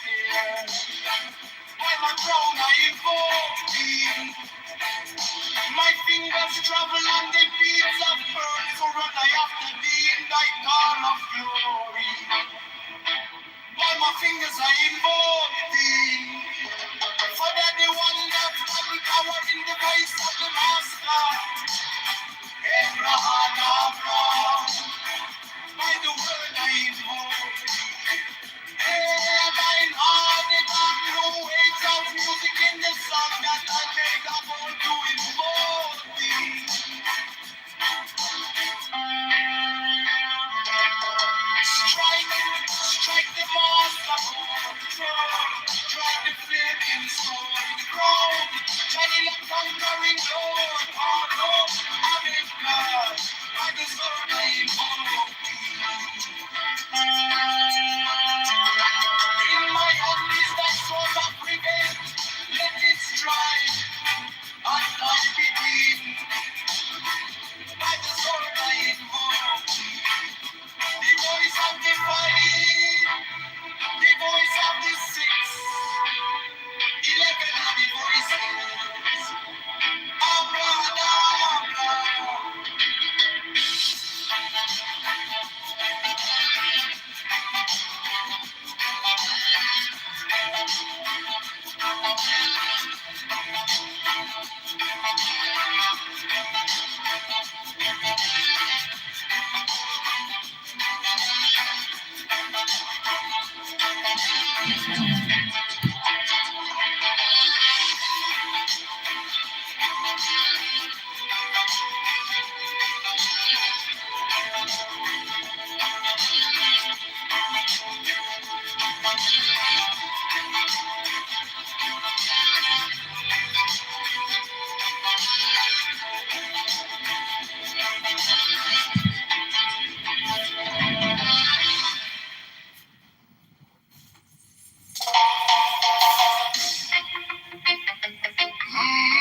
Mine is the head of the man, and my insight is keen as the ox. By my head I know thee.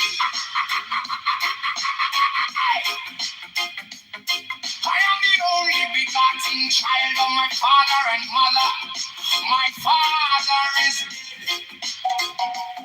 My mother bore me with labor and pain and fear by my body. I know thee. About me shine the diamonds of radiance, white and pure by their brightness. I know thee. Mine is the triangle reverse the sign, even of none say the be of thee.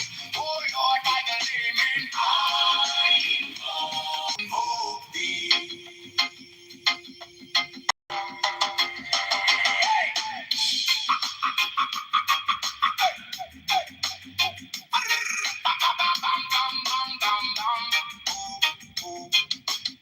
I am the only begotten child of my father and mother.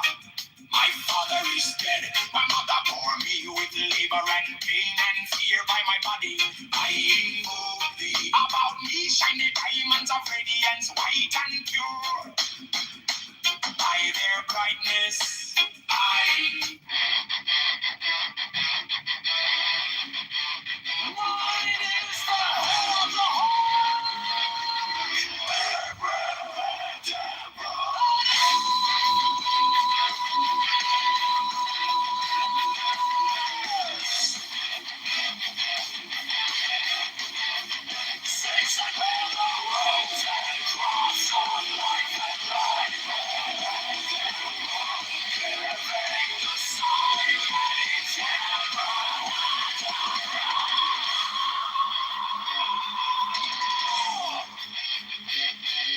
remaining in the sign, the invocation concludes. Therefore I say unto thee, come thou forth and dwell in me, so that every spirit, whether of the firmament, or of the ether, or of the earth, or under the earth, or dry land, or under the air, or flowing air, or of roasting fire,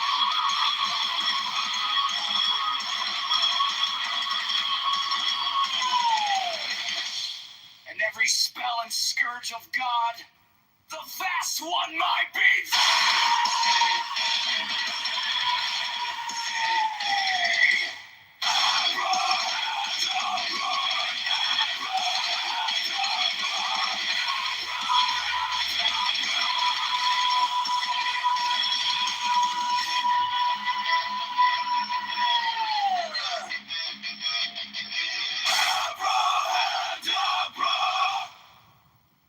Mine is the head of the hawk,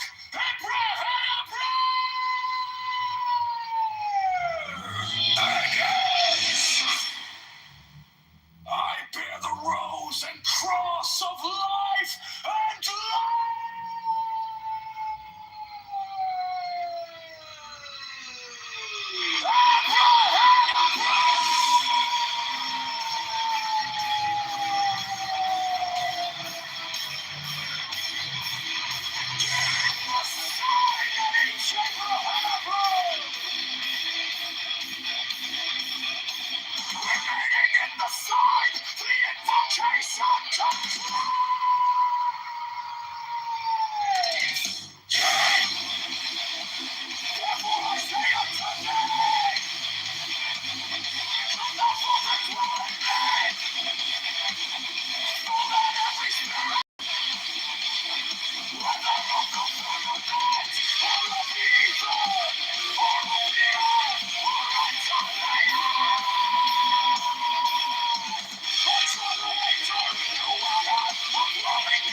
was lost in the noise, now I'm learning how to stay close to your quiet light in the middle of the day. Stop thinking, let it fall.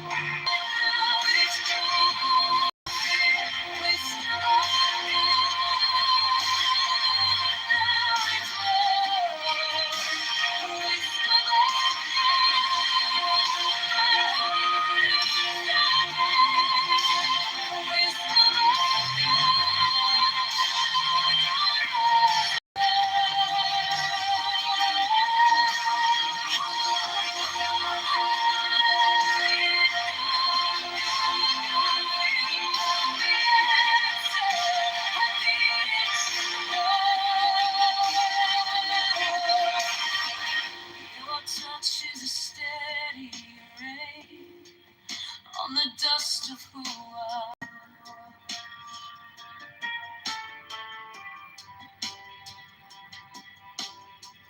Every wound gets named and it fades in the hush.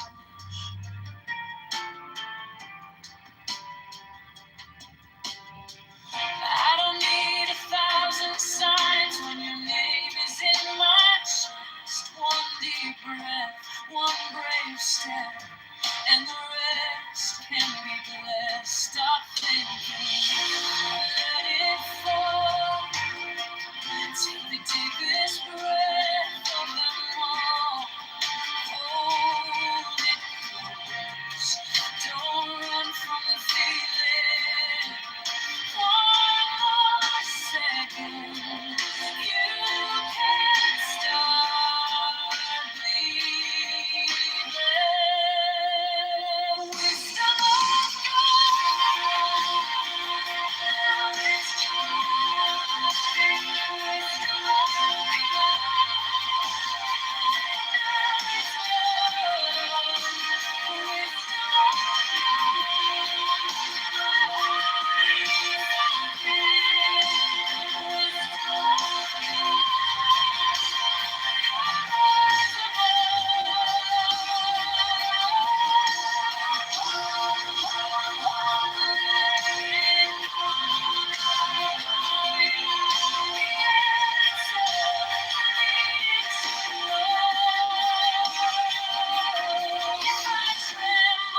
Stay near. If I break, pull me through. Teach my hands to release what I cannot hold with you. 10 not 9, 10 not 11.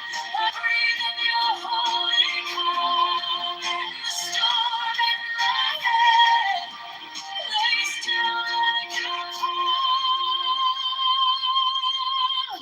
Wisdom of God.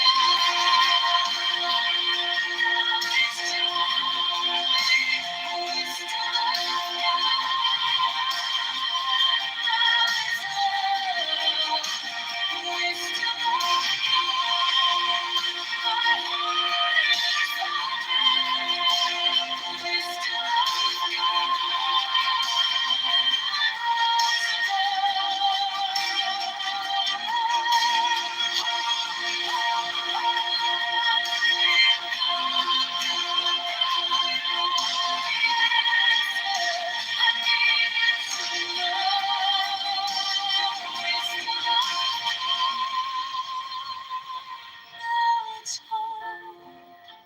Wisdom of God, I'm yours alone.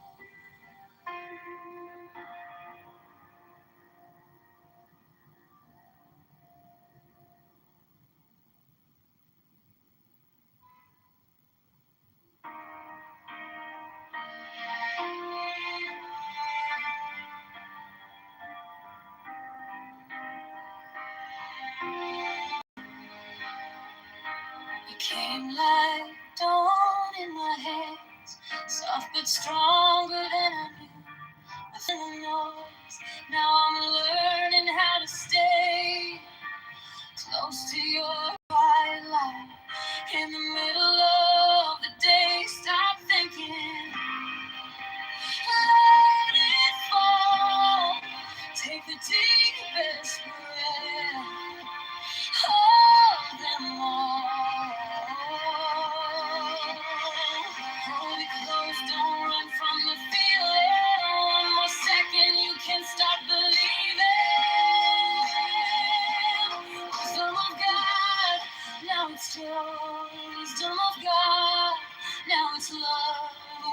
of God, my heart is open. Wisdom of God, I rise above. Oh, oh, oh, let it go, go, go. You are the answer. I needed to know. Your touch is a steady rain on the dust of who I was. Every wound gets named, then it fades in the hush. I don't need 1,000 signs when your name is in my chest. One deep breath, one brave step, and the rest can be blessed. I'm thinking, let it fall. Take the deepest breath of them all. Hold it close, don't run from the feeling. One more second, you can start believing. Wisdom of God, now it's joy. Wisdom of God, now it's love. Wisdom of God, my heart is open. Wisdom of God, my love. Oh, oh, oh, let it go, go, go. You are the answer. I needed to know. If I tremble, stay near. If I break, pull me through. Teach my hands to release what I cannot hold with you. 10 not 9, 10 not 11. I breathe in your holy cold, and the storm in my head lays down like a pall. Wisdom of God, now it's joy. Wisdom of God, now it's love. Wisdom of God, my heart is open. Wisdom of God, I rise above. Oh, oh, oh, let it go, go, go. You are the answer. I needed to know. Wisdom of God, now it's home. Wisdom of God, I'm yours alone.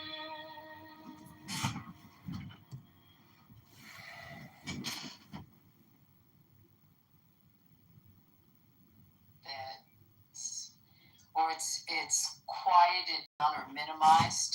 I think that's really important because I think those threats are getting louder and they're seeping in societally as well as our borders and you know, I mean on all levels.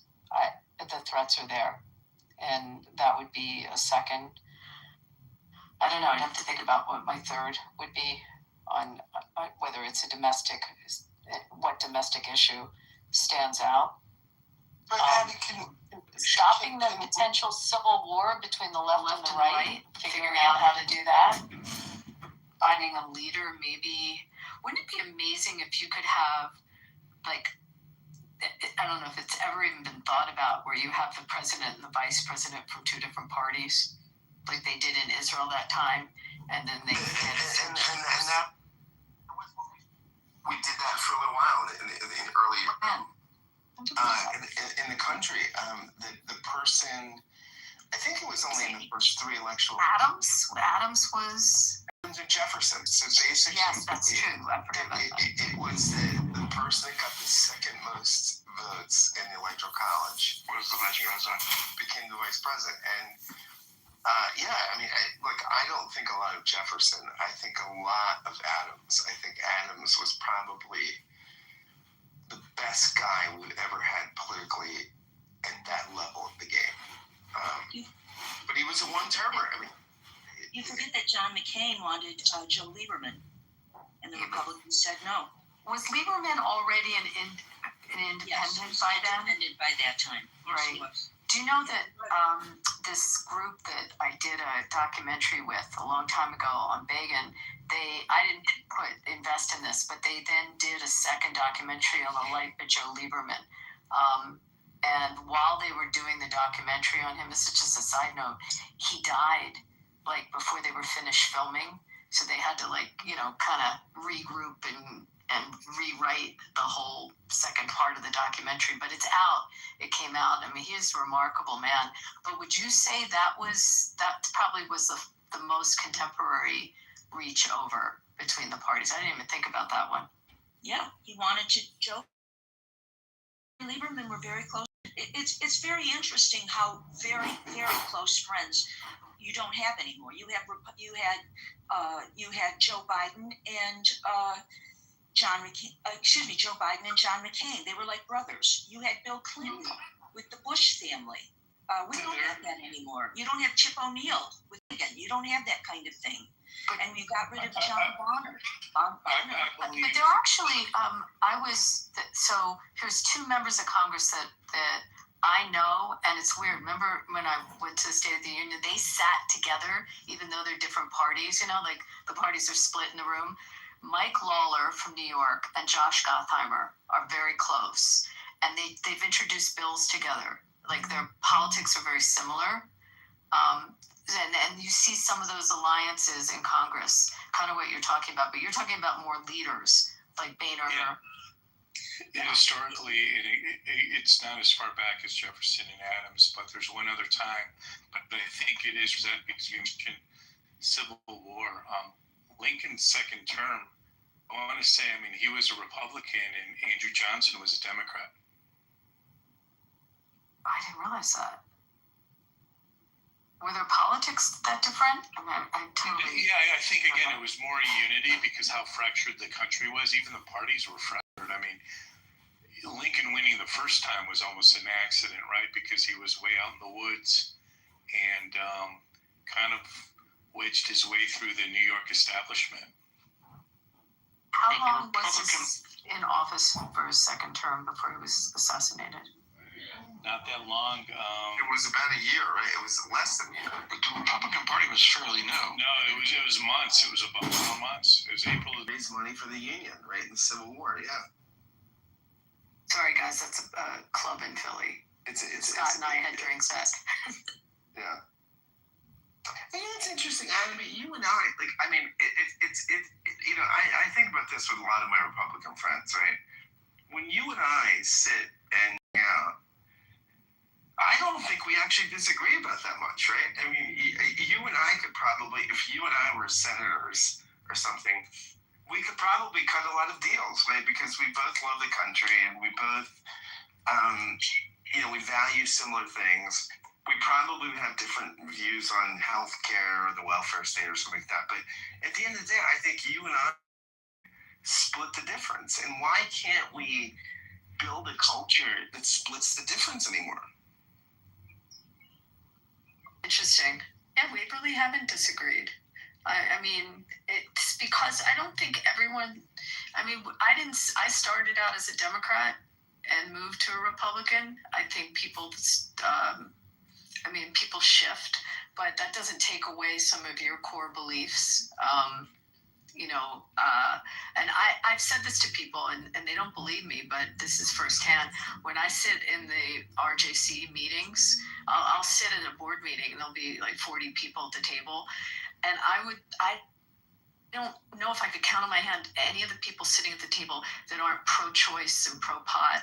They all started out, they were liberal Democrats, and for whatever reasons they became Republicans, but they started out from that position. I think the answer to your question, Scott, is because as soon as you start running for public office, and I see this in California, they work their way up the system and they're getting money from the senior politicians of their party. So it's a simple matter. Yeah, maybe you would agree with Abby on all of these things, but then your campaigns cost money, and they put conditions on receiving that money from the party, from other candidates. So it's where well, yeah, gee, I know you're really not big on abortion rights, but, I'm using this as an example. You could pick any other one. I know you're kind of middle of the ground, but yeah, we'll give you $100,000 for your campaign. But you got to go in harder on abortion rights. None of this middle of the road,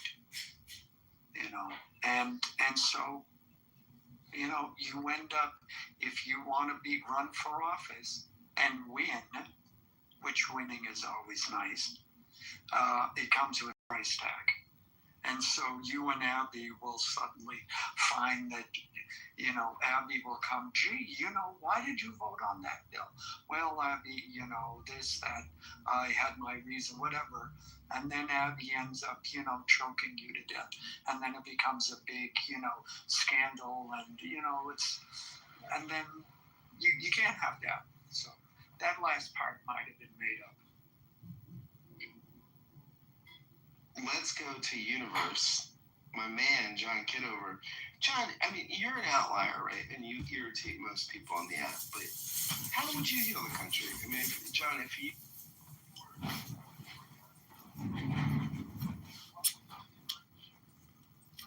Well, if you look at my piece, I'm reading Ayn Rand's The Virtue of Selfishness. And if you show that to people, they say, oh, what a horrible title, Virtue of Selfishness. There's no virtues in selfishness. Well, it's a clickbait. Are we going to talk about the Bill of Rights 2.0? Hello? Or was that just clickbait?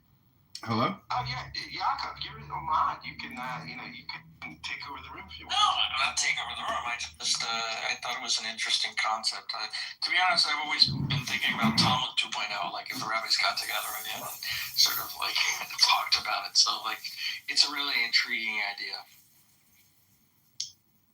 Yeah, I mean, I think on some level, right? I mean, part of the Bill of Rights, I think affordability is the issue, right? I mean, I think that's the thing that the parties, and they're both fumbling it, right? I mean, we don't know how to do this, right? Like basically, most Americans that are functional can't afford to live in the country, and it's awful, and I think that's that would be that would be 2.0, right? That would be how can we get to affordability?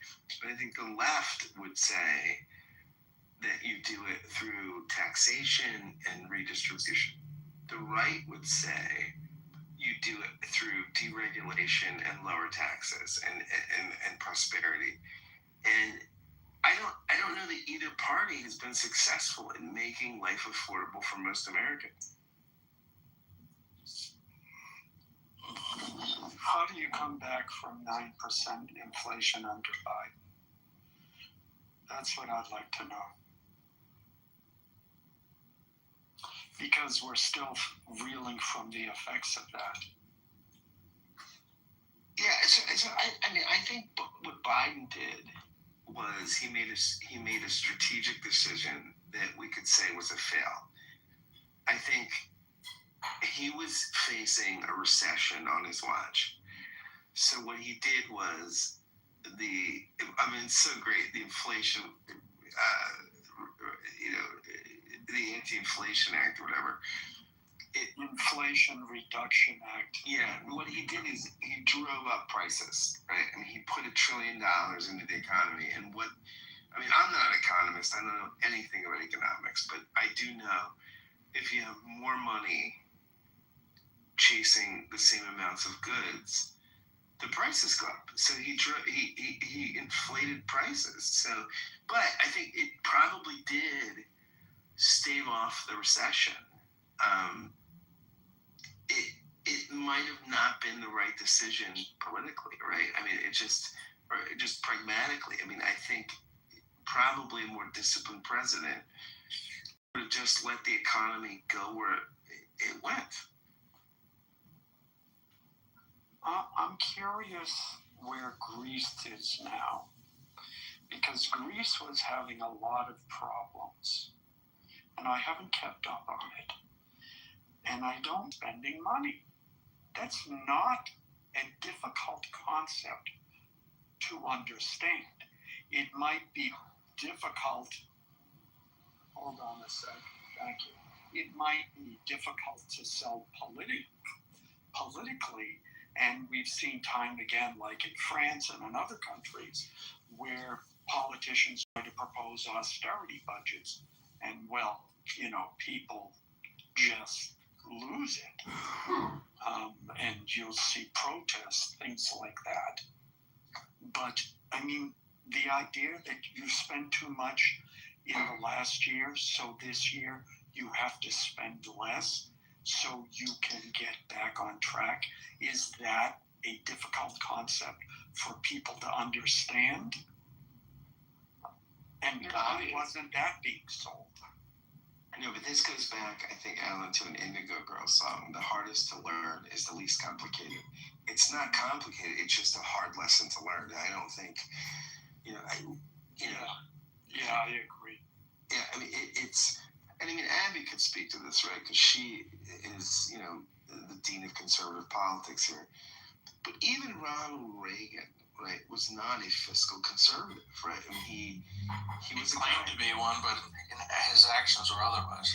Yeah, he cut taxes and increased spending. I mean, no, he did try to sort of pare down the government, and he was Doge. There were more employees after he left than before he entered. So he tripled the national debt. Why do we revere him? Why do we revere him so much? What do you think it is? It's his persona. It was. I want to say one more thing.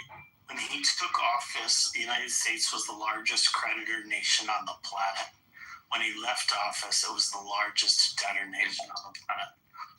All in one administration. To answer Abby's question, we revere him, I think, because we had a clear and present danger in the Soviet Union. And he, for all of Reagan's faults, he saw that there was a good guy and a bad guy.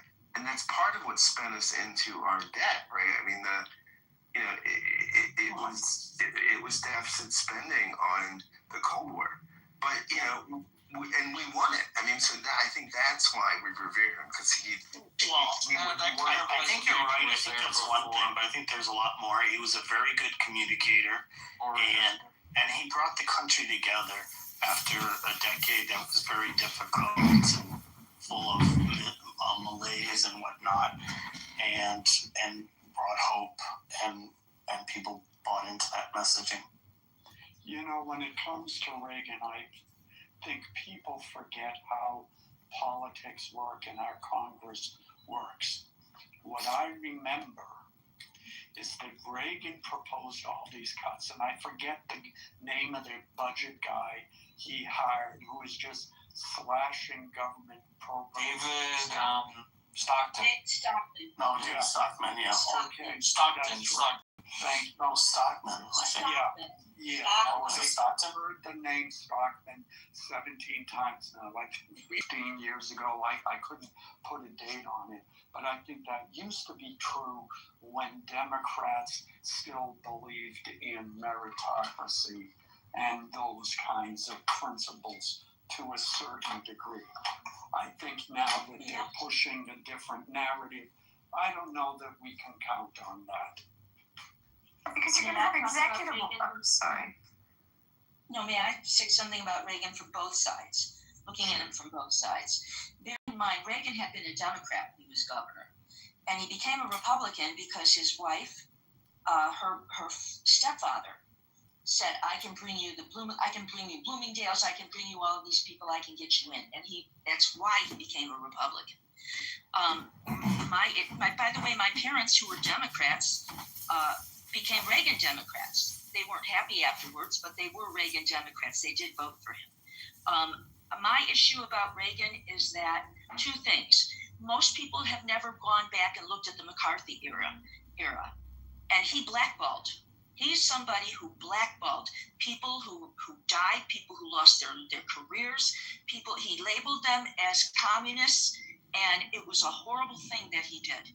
And and then when he became president, he said he would never blackball anybody, and he denied ever having blackballed people. So I didn't like him for that. I didn't like trickle-down economics, and the person who came up with trickle-down economics swore afterwards, "Don't ever do it." He said, "Never again." He said it was bad. Reagan, he was a great. That's right. I mean, Bush called it voodoo economics, right? I mean, yeah, it was a serious conservative guy, and he lost the argument. Yeah, as Meryl said, even the proponents of it later admitted that it didn't work, and it doesn't make any sense. But that's what this administration is proposing without saying it. They're not saying it, but that's what it becomes. From the top, if you get anything, it trickles down, and you're not really going to get anything. The one thing I did like about Reagan, I believe he was very good friends with Tip O'Neill. I like the idea when you can have, which we'll never have again, now anyways, when you have somebody who, the Republicans and the Democrats sat down and put a list together and said, who could we confirm? And we don't have that anymore. Yeah, but that wasn't Tip O'Neill, Meryl, because Tip was Congress, right? Tip. Who was running the Senate then when he was Tip was Speaker of the House. Tip was in the Congress. So when you're talking about who, he was very close friends with Reagan and had that kind of influence. They did have drinks. Yeah, no, I know. I was just curious who was the Republican in the Senate. Was it Kennedy? Would have done the deals with the majority leader? What she's talking about with confirmations. Bork scared everybody. Oh, I know. Realistically, he scared everybody. I was just trying to remember who. Yeah, I'll look it up. Joe Biden. I can't remember. Joe Biden was there then. Yeah, but he wasn't a leader. Kennedy was the Dem leader, right? Or no? No, to Meryl's point, yes. No. To your point, yes, they were much more cooperative with each other. Absolutely. But to and we say, lost that. Yeah. And that started with, I'm blanking on his name. But Mitt Romney. No. Ted Cruz and Harry Reid was an asshole, and he's my senator. Mitt Romney? Yeah, but Ted Cruz made Mitt Romney lose the presidential race. The agreement with America, Jesus Christ. I have the names. Yeah, but that was Gingrich, the contract with America. Yeah, Newt Gingrich, thank you very much. But to say Bork didn't work out, Kennedy and the Democrats said, this guy is not going to go past. We are not going to vote for him, and we are going to assassinate his character. And Bork answered the questions honestly, which you will never get again from a Supreme Court nominee, because they know the other side, whoever nominates them, the other side will assassinate their character, as we have seen time again. And that's why Mitch McConnell said, okay, I'm not going to forget this. The Senate Majority Leader were Howard Baker, 81 to 85, Bob Dole, 85 to 87. Yeah, so when I look at the budget of the Reagan administration and the federal outlays as a share of GDP, you see that the total outlays dropped slightly. Revenues dropped from 19% to 17%. Defense went up from 5% to 5.5%. Non-defense discretionary outlays fell from 4.8% down to 3.3%. So it was a pretty radical cut in non-defense spending and a very big increase in defense spending. But the real killer, of course, was the drop in revenues. But Euro, that defense spending. So if I were to put on the yellow tablet and draw the line down the middle of the pros and cons on Reagan, I mean, and I'm a little older than some of you, so I lived through as a kid. You know, I don't know how many of you had to go under your desk and do the drills and the fear of the Cold War, but we definitely. Okay, so I mean, we all had that. So I guess for me, the ran through, the real thing from Reagan was that strength abroad, and it kind of took away that fear of the Russians. I mean, we had a fear of them. We had a fear of, not the Russians, sorry, the Soviets. And we had a fear. They were our real enemy. I mean, although we had finished Vietnam, I mean, in terms of actual fighting and some smaller, for me, he took that away. Like he cured that. Yes. So that's on my pro side of He also removed the Malays after Vietnam through Carter and the bungled Iranian rescue operation. America was fearful of using its armed forces. He put short-range ballistic missiles in Germany to combat the Russians. I mean, major spending programs, and I think he turned the perception that it's okay to use military force. Well, that's the point. So the spending I was talking about, like for a lot of the heads of Americans, they justified it because he took away that threat of that enemy. I mean, I'm not articulating it well, but that's... No, I think you're articulating it just fine, and I think I agree with you. I don't have a particular problem with the defense spending. I mean, it's a little high, but I think to some extent it was justified.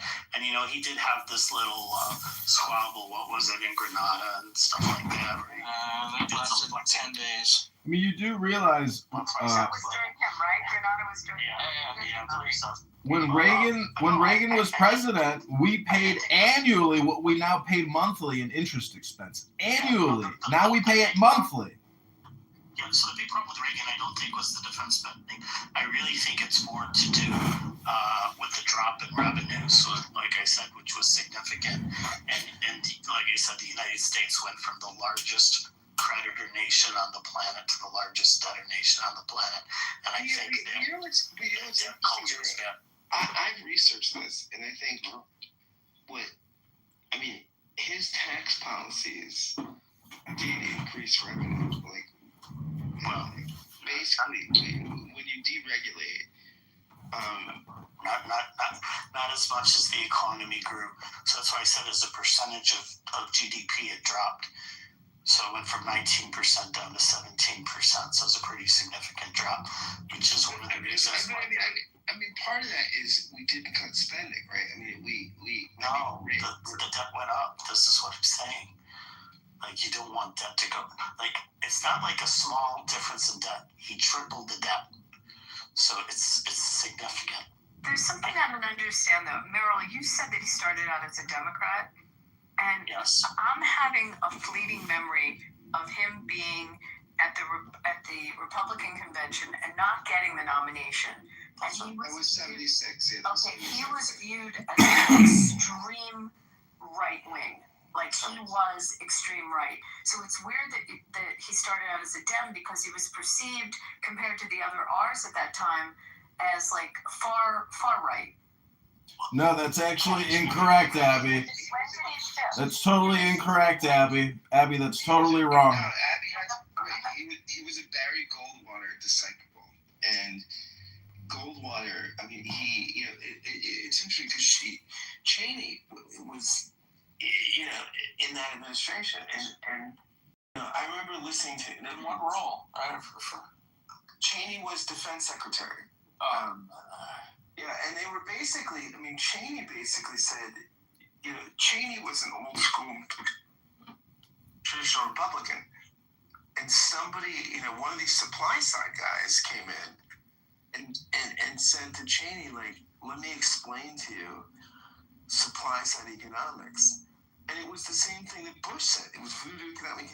He's like, what we're going to do is we're going to lower taxes, and we're going to do all this, and it's all going to work out. We're going to increase military spending and lower taxes. And Cheney thought it was insane, but he went along with it. Reagan kind of came in, I think. And look, Reagan was a Bill Clinton type. So, Andy, to answer your question, it was 1962. Oh, so it was really Goldwater. Yeah, but the thing is, he was 51. Maybe they were considered extremists in a way, but they were not what we would consider far right. I mean, they were if anything, kind of But they were to the left of, he was the, I guess you would call them now like paleocons, like Richard Nixon and so forth. he was considered far right by the Republicans at the time in 1970. I mean, Buchanan was the really far right. But that's what I'm saying. Like He was frightening. He Yeah, was really frightening. Pat Buchanan was more the old school Republicans, similar. I guess you could say more similar to Nixon than Goldwater. No, he was not old school Republican. Old school Republicans are more centrist, just like old school Democrats are more centrist. Kind of like the Rockefeller Republicans. Yeah. No. The thing is, so like I was saying, he switched in 1962 when he was 51, but he had already made an ideological shift in the 50s. So he was still a Democrat in name, but he was increasingly, once he took his position with General Electric, he started, promoting more like Republican ideas all the time. But when was he shifting from Democrat to Republican? When did that happen? Officially, party registration 62. Ideologically, in the 50s. From about 1954, he started. Yeah, he was a Goldwater disciple. Because he was. I didn't know that. I didn't think of that. I thought about that it was his father-in-law who convinced him to become a Republican. No, he was a Barry Goldwater guy, and he knew Barry Goldwater personally. He was a TV host on General Electric Theater. On General Electric, I remember that. And then he started promoting GE publicly, and as part of that, he started shifting his explanation about American prosperity, and he would visit GE plants across the country and give speeches. So there were some other things about him that I found a little bit. His wife was a little bit troubling. He had to be. And once he was shot, every single trip he took was predicted. She used an astrologer. Yeah. She did. She was so terrified, so she used an astrologer. So all of his movements and everything was determined by an astrologist. That's true love, Meryl. We should all be so lucky to have love like that in our lives. I read the love letters that he wrote. Listen, this is the one thing, though, that we all condemned Joe Biden, saying he was not completely alert, let's say, at the end of his presidency. Neither was Ronald Reagan. He already was absolutely was not with Alzheimer's, and he fell asleep at the Russian summit. And he was caught sleeping at the Russian summit, but he was already in paralysis. I mean, even Reagan. He spoke conservative ideology, but he was often very. I'm not going to say almost all of them, but many of them. They have to say that the election was stolen. They still do that. No, they don't all say that. I know so many that don't say that. Abby, listen carefully to what I said. I didn't say all of them. Many of them still do. You just had he just testified before Congress for confirmation. He wouldn't say that Biden won the election. Everybody, Yeah, but they're it all doesn't mean that. of Trump. Nobody wants to be primaried by Trump.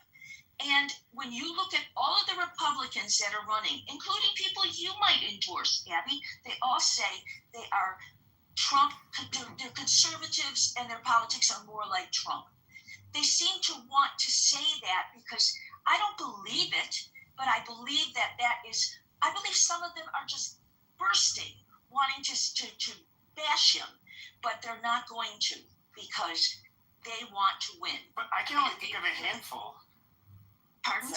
I can only think of a handful that would have said the election was stolen. That tended to be some of the bigger loudmouths some of them aren't even in Congress anymore. I agree. Marjorie Taylor Greene, for example. They're not the voice of the Republican Party, Meryl. I hear what you're saying, but I go and I listen to these speeches, and they come to our conferences.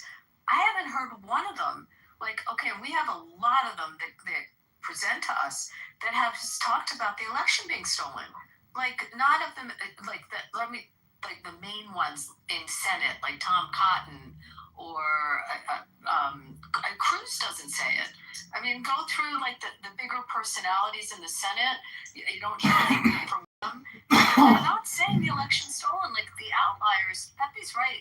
The Marjorie Taylor Greenes, you know, and or the Matt Gaetz. And I think politics is artful, right? And I think we're getting to a place, especially as Trump is coming back, where you can now say you're for Trump.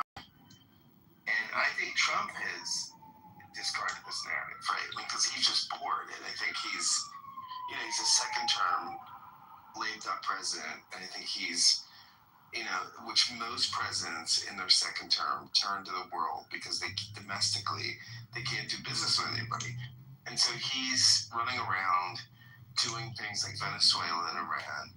No, I'm with Abby on this. I think people are discarding this narrative because You're talking about the voter. You're not talking about the people in Congress. No, I'm talking about go through the list of Mitch McConnell is not saying it, okay? And I mean, how long was he in power? Running it. Thune is not saying it. Who's majority leader? I mean, I'm not hearing it from Marsha Blackburn. I mean, I'd go through the list of them.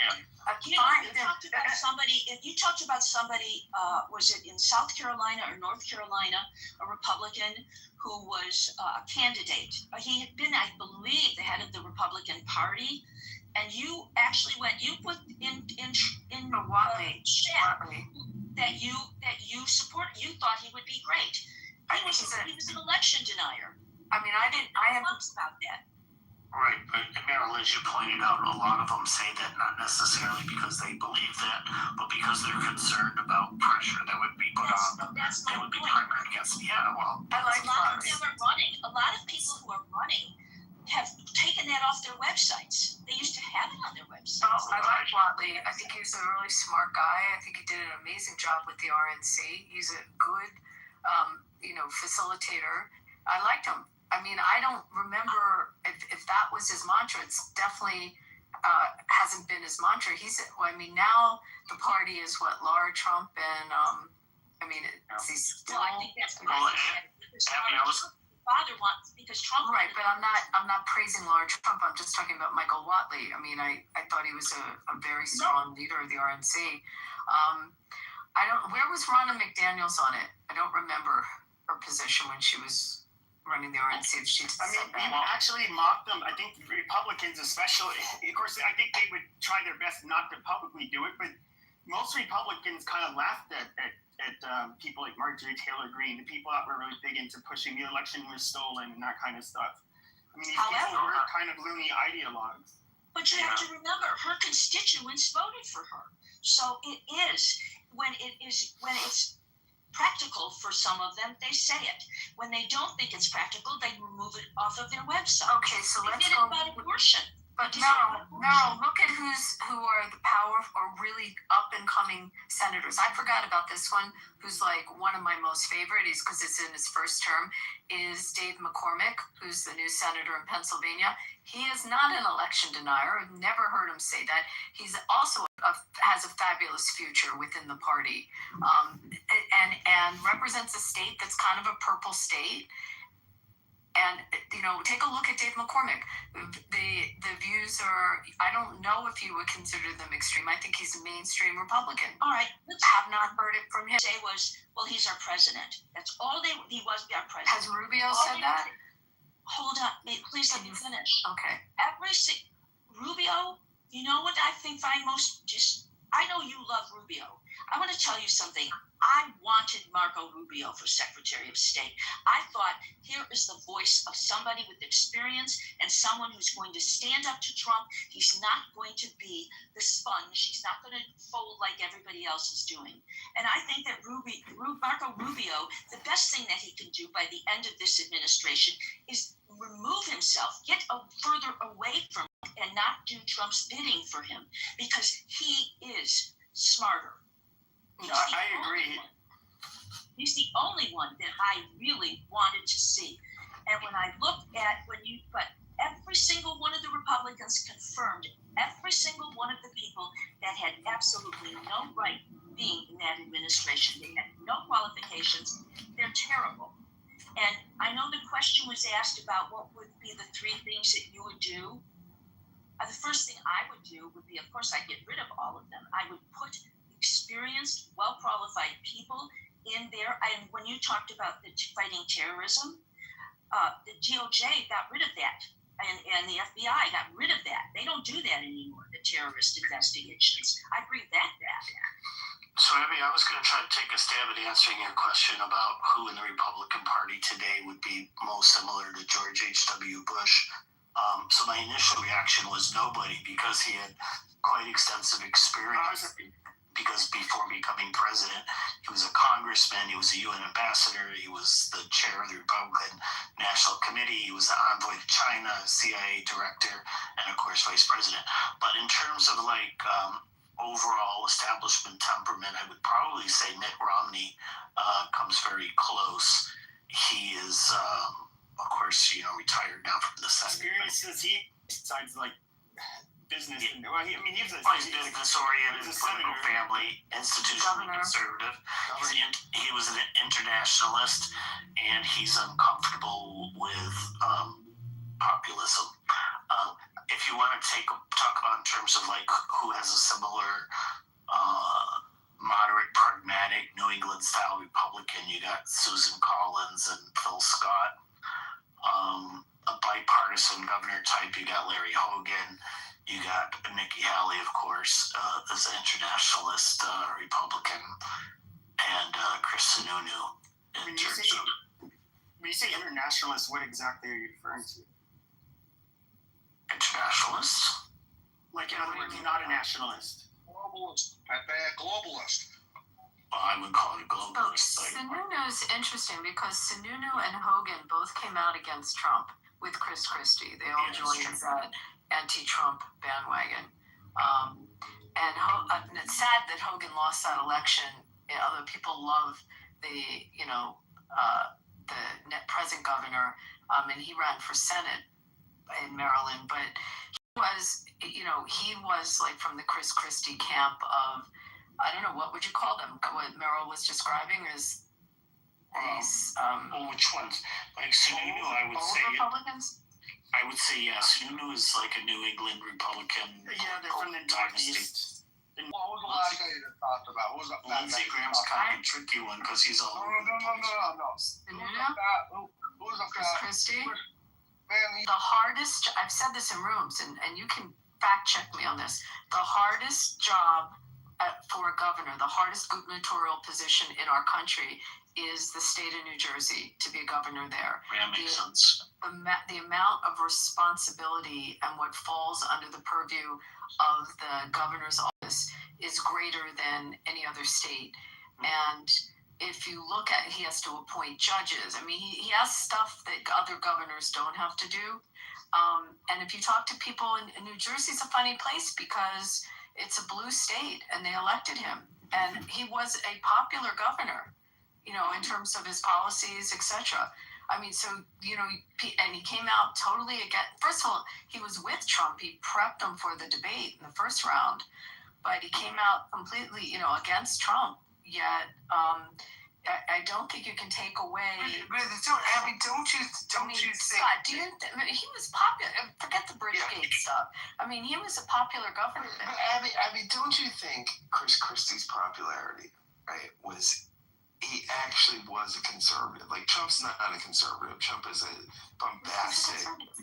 Yeah, Chris definitely not a conservative. Yeah. Chris Christie is a conservative, right? He's. And conservatives evolve. This is part of the thing.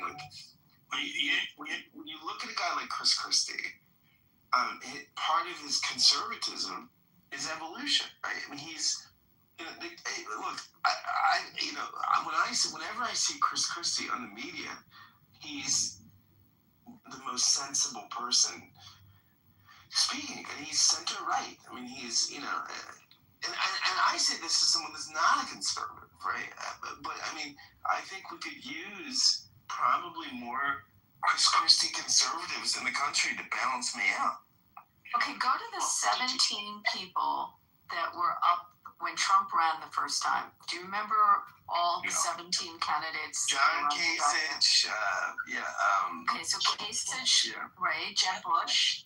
All right, so what were your thoughts about Jeb Bush they thought was going to win. Absolutely, a lot of money was behind him. So what were your thoughts on Kasich and on Bush? All right, I personally, remember I said yesterday, I don't know if you were in the show yesterday, I am a Democrat. However, I always look at the Republicans who are running and remind myself, which ones do I think would be good? If they win, can I live with that? Are they going to be good for our country? I might not agree with all their policies. However, I can still look at a Republican and say, I can live with this. And Jeb Bush was one. And I know everybody thought he was a warmonger, but I thought Jeb Bush was the smartest of all the Bushes. So I liked Jeb Bush. John Kasich, I liked him. I did not like a lot of his policies, but I did like John Kasich. By the way, Mitt Romney, I was president as Mitt Romney, the governor. They would have, everybody, even I would have considered him. It was when he was told he had to, that was the problem. And but I think that, and then he came back. And then he came back and became who he really was. And then who else was in that group, ma'am? You also had moving Romney. Remember the 17 I'm talking about? Who? Yeah, I know all of them. Rick Santorum. Oh, right, I forgot about him. Okay. He was to the right. You had Walker Santorum. Walker. Wait, Walker. Do you remember Wisconsin? Governor of Wisconsin. Yeah. Scott Walker. Yes. Yeah. Popular. Wait. Hold on Scott Walker. Popular governor, right? Yeah. There were some issues that later. By the way, Santorum, it came out, he won Iowa that year. I mean, it was, when they sorted out all the votes, Santorum won Iowa. I was a Santorum fan, actually. Well, do you want to know why Trump won? Why some really good Republicans didn't win? That's the because he's better than the media. No, the media. He's so this is you gotta give him some credit because he had 20% name recognition, right? We were covering everything he said and did, and all the other rallies. We weren't getting that. But Trump had to face a three-man field. Let's say it was Jeb Bush and Ted Cruz, and that was the field. Trump would not have won that election, right? I mean, he was able with 20% name. Ted Cruz. Don't you remember who was Scott came? Meryl's right. It came down to the three. It was because I remember it was in fact there was 18,000 of us at that policy conference, and it was three people presented, and it was Cruz, Trump, and Kasich. Those were the three that were left. Do you remember? It kind of came down to those three. And they couldn't have been more different. They were so different. But I'm saying, if Trump had to start that race with three people in the field, like a normal Republican field, the reason Trump won, I mean, I remember, one of those debates where he was like, Kasich says something critical, right? And Trump pulls out a scrumpled piece of paper and says, you know what? The reason I'm like in the middle of the stage, okay, is because I'm like at the top of the polls at like 20%, you're like 2%. That's why Trump won. I mean, he could not, I don't think Trump could have won if it was a normal primary without 16 people. Yeah, he definitely benefited from having a lot of people for a couple of the reasons that you're saying. So one is he already had high name recognition, which gave him relatively high poll ratings. And then the other thing he was very clever at, if you remember, doing against the 16-17, whoever was the new number one that week, he became like their number one opponent. And he would just like constantly attack that person. And he would drop. Do you know what he did to Ted Cruz? Well, he would drop his previous. Oh, it was awful what he did.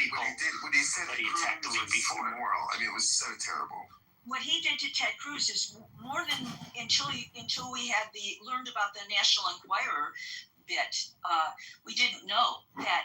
Do you remember how he accused Ted Cruz of having put nude photos of Melania, spreading nude photos of Melania? And you want to know who gave the nude photos to Ed Piper? It was Trump.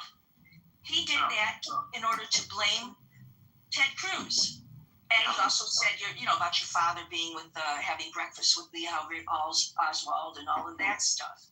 And Ted Cruz fell for it. Ted Cruz did not fight back. Ted Cruz, he said, don't talk about my wife that way. But then he just was a sponge. He just was weak.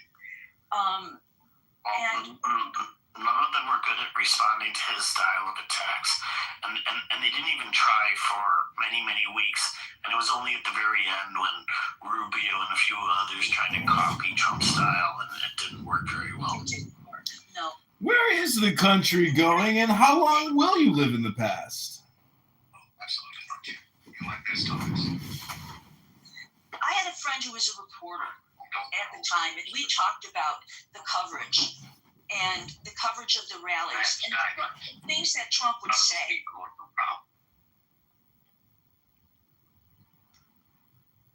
I'm sorry. I don't know what it was. What happened? Wait. Oh, here's Jane.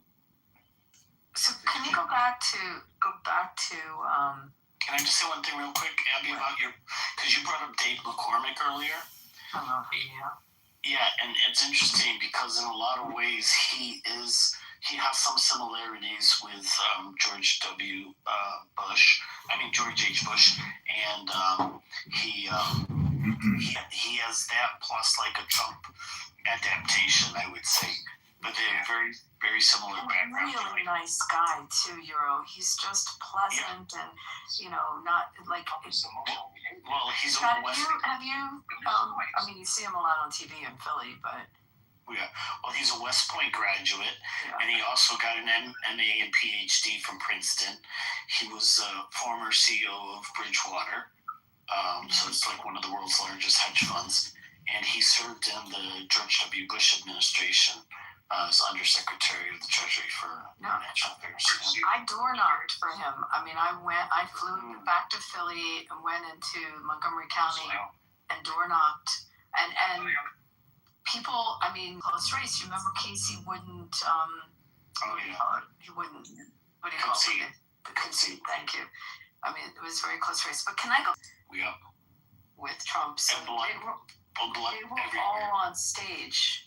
I thought that was really good. So you had Rick Perry, I forgot about him.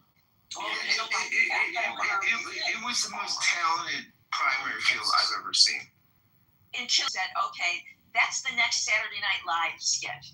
You look at them, and that was really bad. Same thing. Democrats had the same thing, but it was you looked at that one and said, "Oh, that's going to be on Saturday Night Live." That's it, and that was the end of him. Yeah, and he made a joke about it. He was very self-deprecating about it as well. So yeah, that one's embarrassing. It's just like you had some vice presidents like that were just really terrible speakers. Dan Quayle? Dan Quayle's the one I was thinking of. I couldn't remember his name. You had Rand Paul, the senator from Kentucky, who ran. Pataki, governor of New York. Kasich, the governor of Ohio. He would have been an interesting candidate, maybe. I liked Kasich. I just not all of his genitals or whatever. So why did Jeb Bush implode, and whatever happened to him? Jeb Bush didn't implode. He just couldn't get. What happened with Jeb Bush is you have to remember. First of all, they had him out there. They had him out there saying he's going to win, he's going to win, he's going to win, and it's in the very beginning. And along comes Trump, and Trump is saying the most outrageous things at his rallies, and the press is that's all they're doing is covering the outrageous. And also, do you remember, Meryl, the one thing? So first, I think Jeb Bush was a laboratory candidate, right? It's the person you create in a lab, right? Like, oh, this will be the great guy. But do you remember in the debate when he said, it was an early debate, and he said, my brother kept us safe. And Trump says, Not on 9/11, he didn't. And that was it. I mean, that was the fait accompli, right? I mean, But his brother had nothing to do with 9/11. So, no, but I mean, it just was a fumble, right? I mean, it was just. Yeah, I know. But, it was just one of those moments where. Look, there were two other things about Jeb Bush. He was married to somebody, I believe she was Latin, and he was not hard on immigration. Fluent Spanish. Yeah. Pardon? I think it just had more to do with the fact that Trump was all over whoever was the favorite at the time. That's right. So Jeb Bush was the favorite. So he would just hammer him so hard that somebody else would become the new number one, and then he would max his pressure on Bush and go after whoever the new number one is, and he just kept doing that. So nobody was going back. Nobody was right. going back. So Trump was always number two. So it was just a matter of time that Trump would win, you know? Well, I keep saying it. He sucked the oxygen out of everybody's campaign. Yeah. And that's all you were focused on.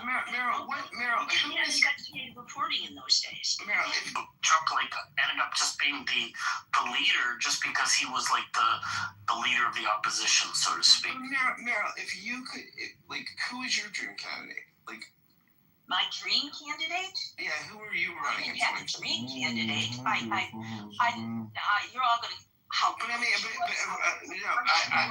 I voted for it. I was a huge Hillary Clinton fan. So I have no problem. I never held my nose when I. But in 2028, right? I mean, you're not going to like this one. I might. I'm looking at Rahm Emanuel right now. How experienced he is. And quite frankly, when you deal in a president standpoint, it's like letting down his community. However, if you took all of that away, and looked at his politics, they wouldn't elect him. And Rahm Emanuel, I agree with you. I like him more than Shapiro, and I think that he's more qualified. I don't disagree with you, but I mean, in the state of affairs as it is. Even if you're looking in 2028, you think things will calm down by then? To see.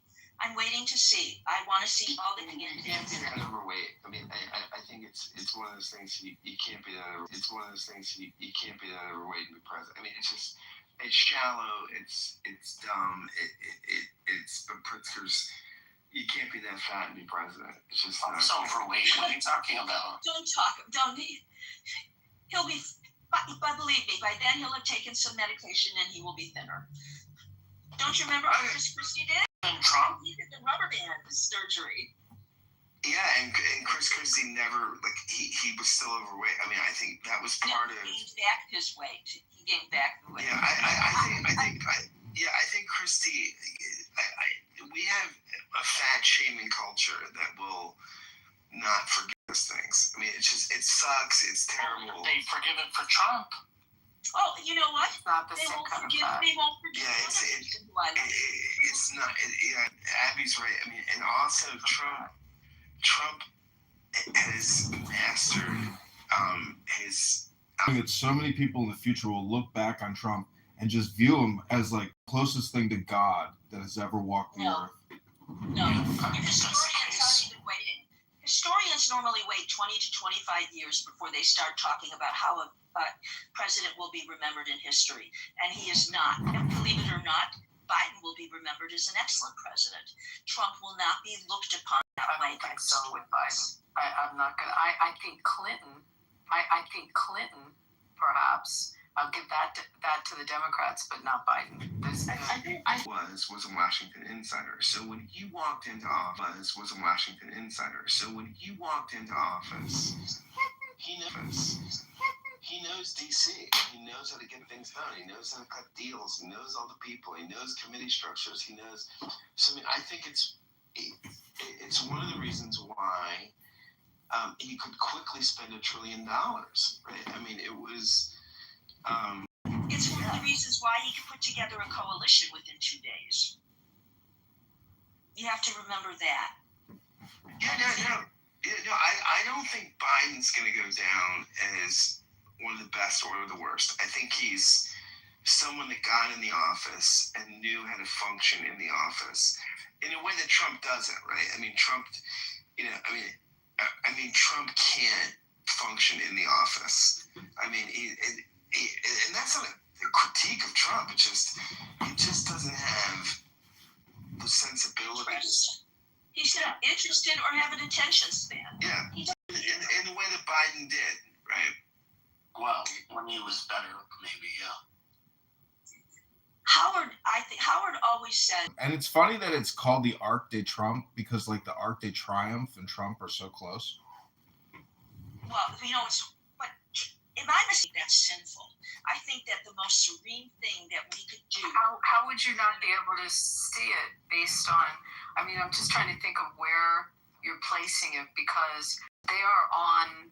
Like, if you think about where the Lincoln Memorial is, it's over on the other side of the mall. Like, I'm just spatially thinking of where it is. So is this arch going to be, how could it be in front of the Lincoln Memorial? It would seem to me it would be behind, it would be closer to on the White House side of the mall.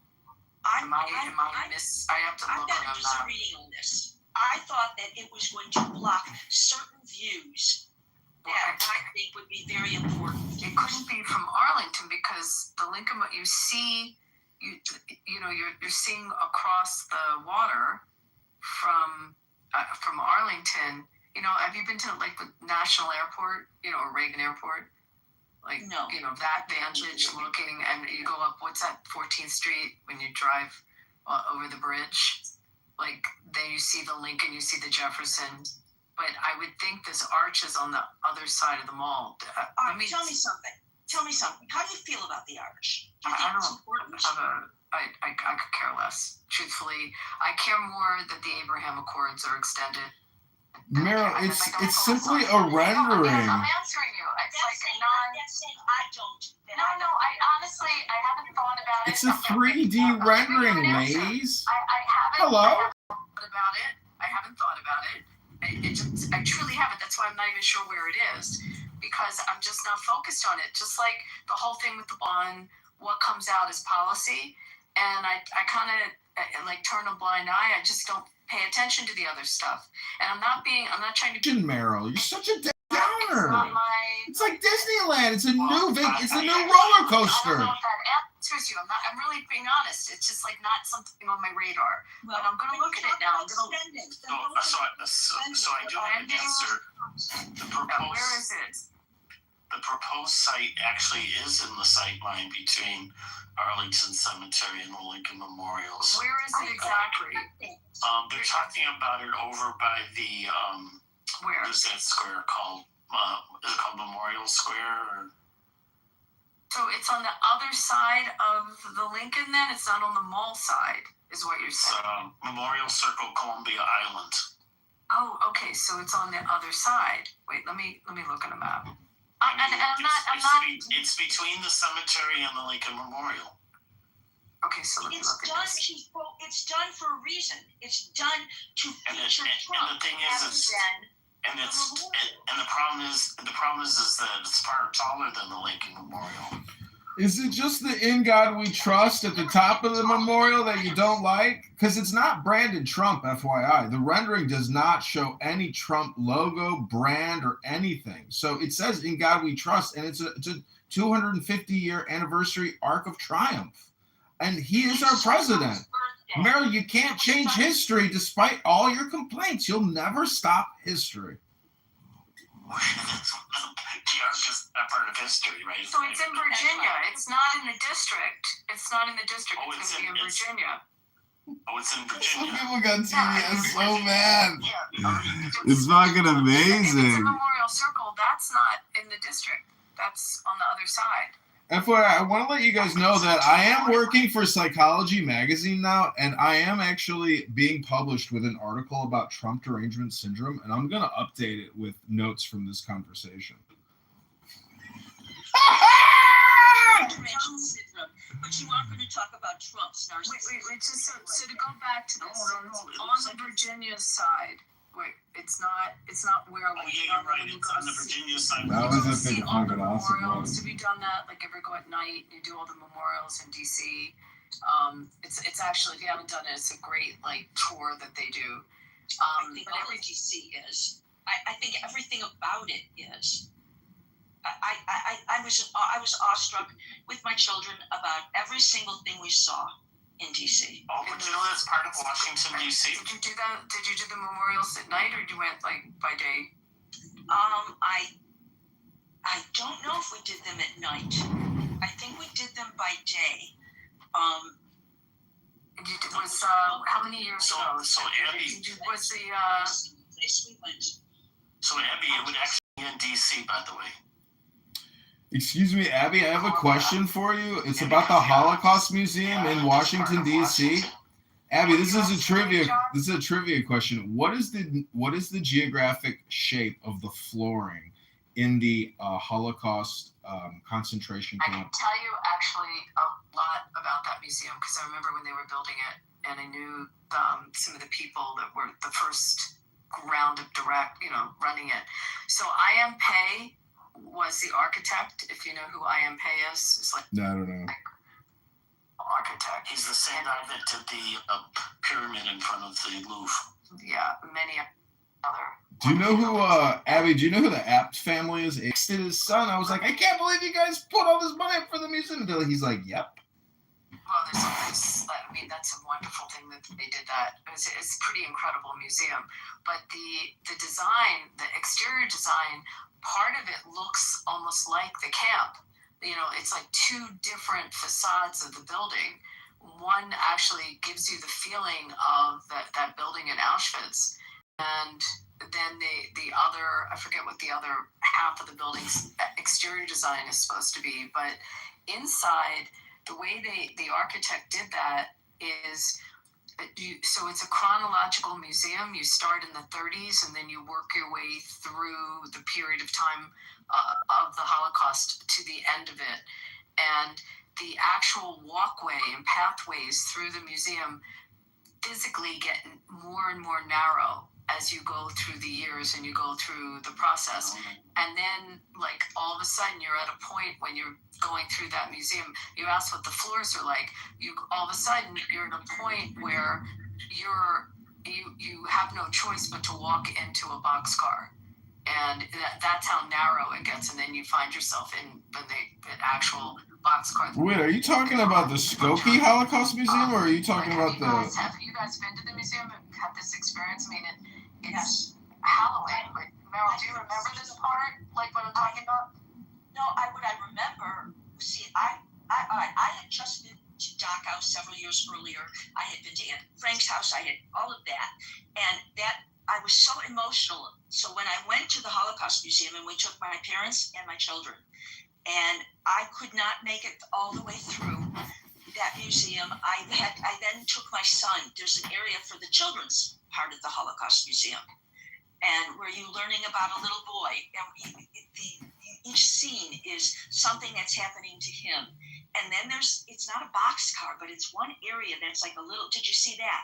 Where it's a post office. And you take the children into this post office, and they're going to write postcards or draw pictures. And because they're so influenced by what they've seen, they don't believe that this little boy has been killed. They don't want to believe that because it's not pounded into them that it is, but they want them to remember this boy. So that's what they do. They write these postcards and draw pictures for him. I didn't know they did that like that. I guess because I never went in the children's one. I know when they first opened it, you were to be given someone's identity, and everyone got, I don't know if they still do this, everyone got the identity of somebody, and then you carried that identity through the period of time, and you don't know if your person lived or died. You find out at the end. And then it's pretty impactful. But I never knew they did that with the children's one. I know at the end there's a room. And so this is interesting because we are, a country that is not showing one faith or another. There's a room that's just like a.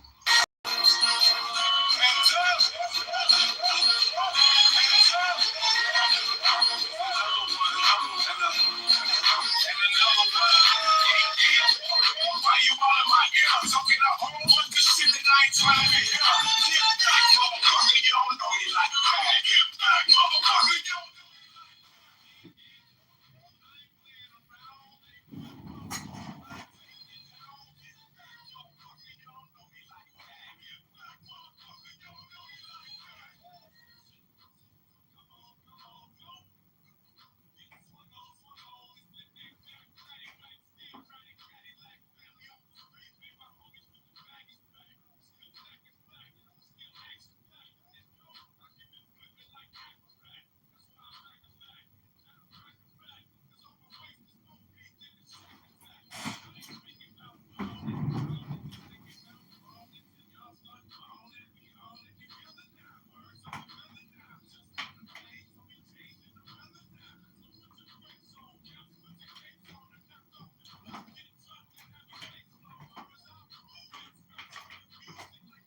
Hello?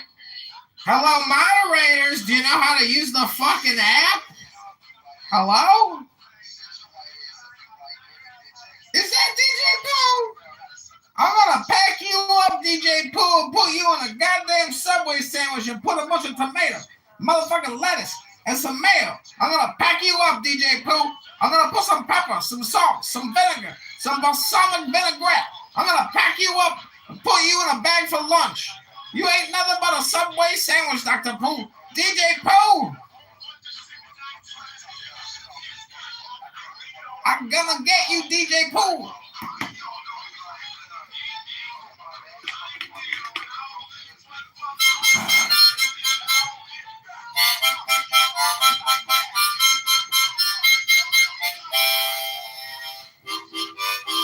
Scott, can you mute this motherfucker?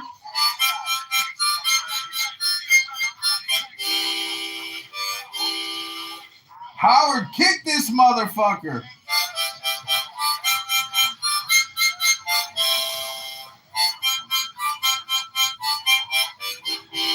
Scott, kick this motherfucker!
Damn!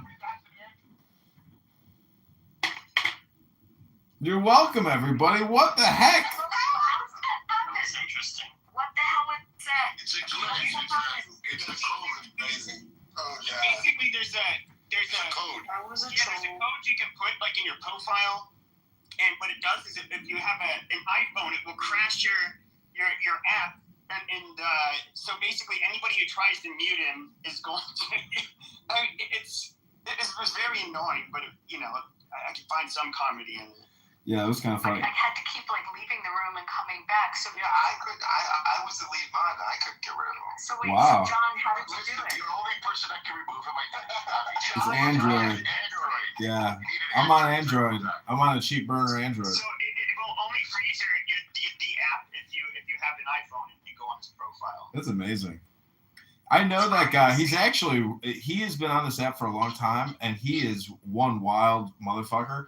But he does this thing where he packs you up and makes you into a sandwich and screams that he has the craziest, most toxic abuse rooms you've ever heard on this app. That guy is fucking whack. What was his name? DJ Pooh, I think he goes by. I think so. He's got a couple of names probably. Listen, gay, black, transsexual men who are entertainers. I mean, as long as they're not violent, they're exceptional performers. They're very funny. But BB, I didn't kick you from that room earlier because I was recording something, and I know you wanted to talk, but I was right in the middle of making a recording with Bima. We were reading Ayn Rand's book on selfishness. It was crazy how they got me and took No, that was me. I kicked you. Ran a bunch of shit. And that's just how y'all white people been doing every other country you y'all pull up? Y'all just come with a whole bunch of noise. Can't nobody. Yeah.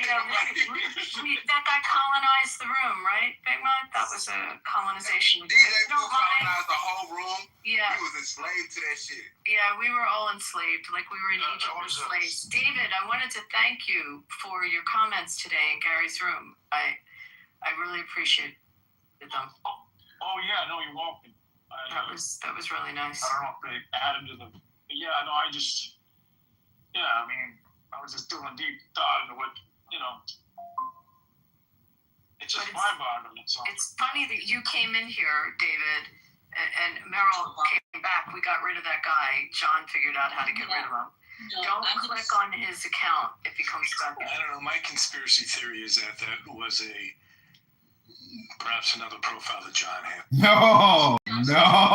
Howard, can you please go explore the app and watch, what real hell sounds like? Have you explored the 10th layers of hell? Strategic, I'm afraid to block him because if I click on his profile to block it, the same thing's going to happen.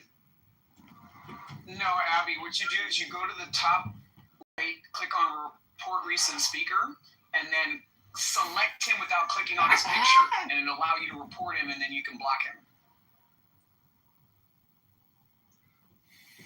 Okay, wait. I go to the top. He's from the deepest of the deep trenches here on Clubhouse. Pepe has a lot of experience with Clubhouse's finest in Black excellence. And DJ Pooh is absolutely one of the best examples of Black excellence on this app. The white colonizer move. Any more of y'all. Excuse me, what year is it? Good night to all of you, and thank you very much. It was a very good conversation. Good night, Meryl. Meryl, it's always great to see you. Hi, Meryl. David Garcia. Let's go to David Garcia. David, where is the country going? And who would you, if you could have a dream candidate, who would it be and where would they take the country? We had this room yesterday, Scott. What's going on? I'll say it again. Because we have new people. We have new people here. Okay, that's for. We need a unifier. We need somebody that Libertarian? is sort of not controversial, who's got respect in society, who can speak to both sides. Who's got a background in something that isn't questionable or legitimate. Is his esteem somehow in society? I think we need to find a candidate that can transcend a lot of that stuff. I don't know. I think we need to find a leader that, war heroes used to be good candidates for this stuff. People that fought and died. Why do you like warriors? Because they have skin in the game for the country? Skin in the game. They fought honorably. It's about country. It's about putting your life on the line for the country, which we're seeing less and less of that on some level, other than men and women in the uniforms now today that are out there fighting, of course. So I don't want to forget those folks. But yeah, absolutely. David, they better be intelligent though, right? I'm not saying put anybody stupid. What are you talking about? Yeah. Well, it just doesn't seem to me in today's communication paradigm, just because you served overseas honorably and fought in combat to a certain degree. I mean, we have a lot of veterans in Congress or in the Senate that are traitor backstabbers and are veterans to the hilt. And they lost their legs, but they still complain nonstop about Trump.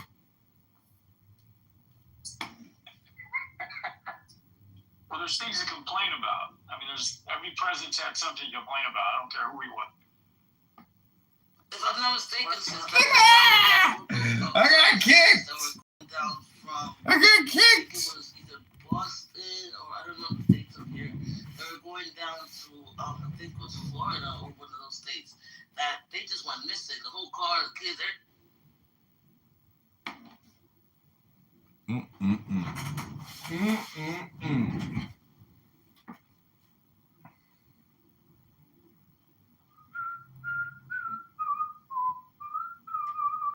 us up. I think his say what you want about the man. You know, he's obviously silver spoon, bloodlines, what have you. He's respect for everybody in this country, all cultures. I think we need to start with, elevate. I think we got to start there. I think we need to also somehow speak to the economics of the country and find a way to make everybody's have viable employment on some level. We have less than 5% unemployment in this country, maybe 4%.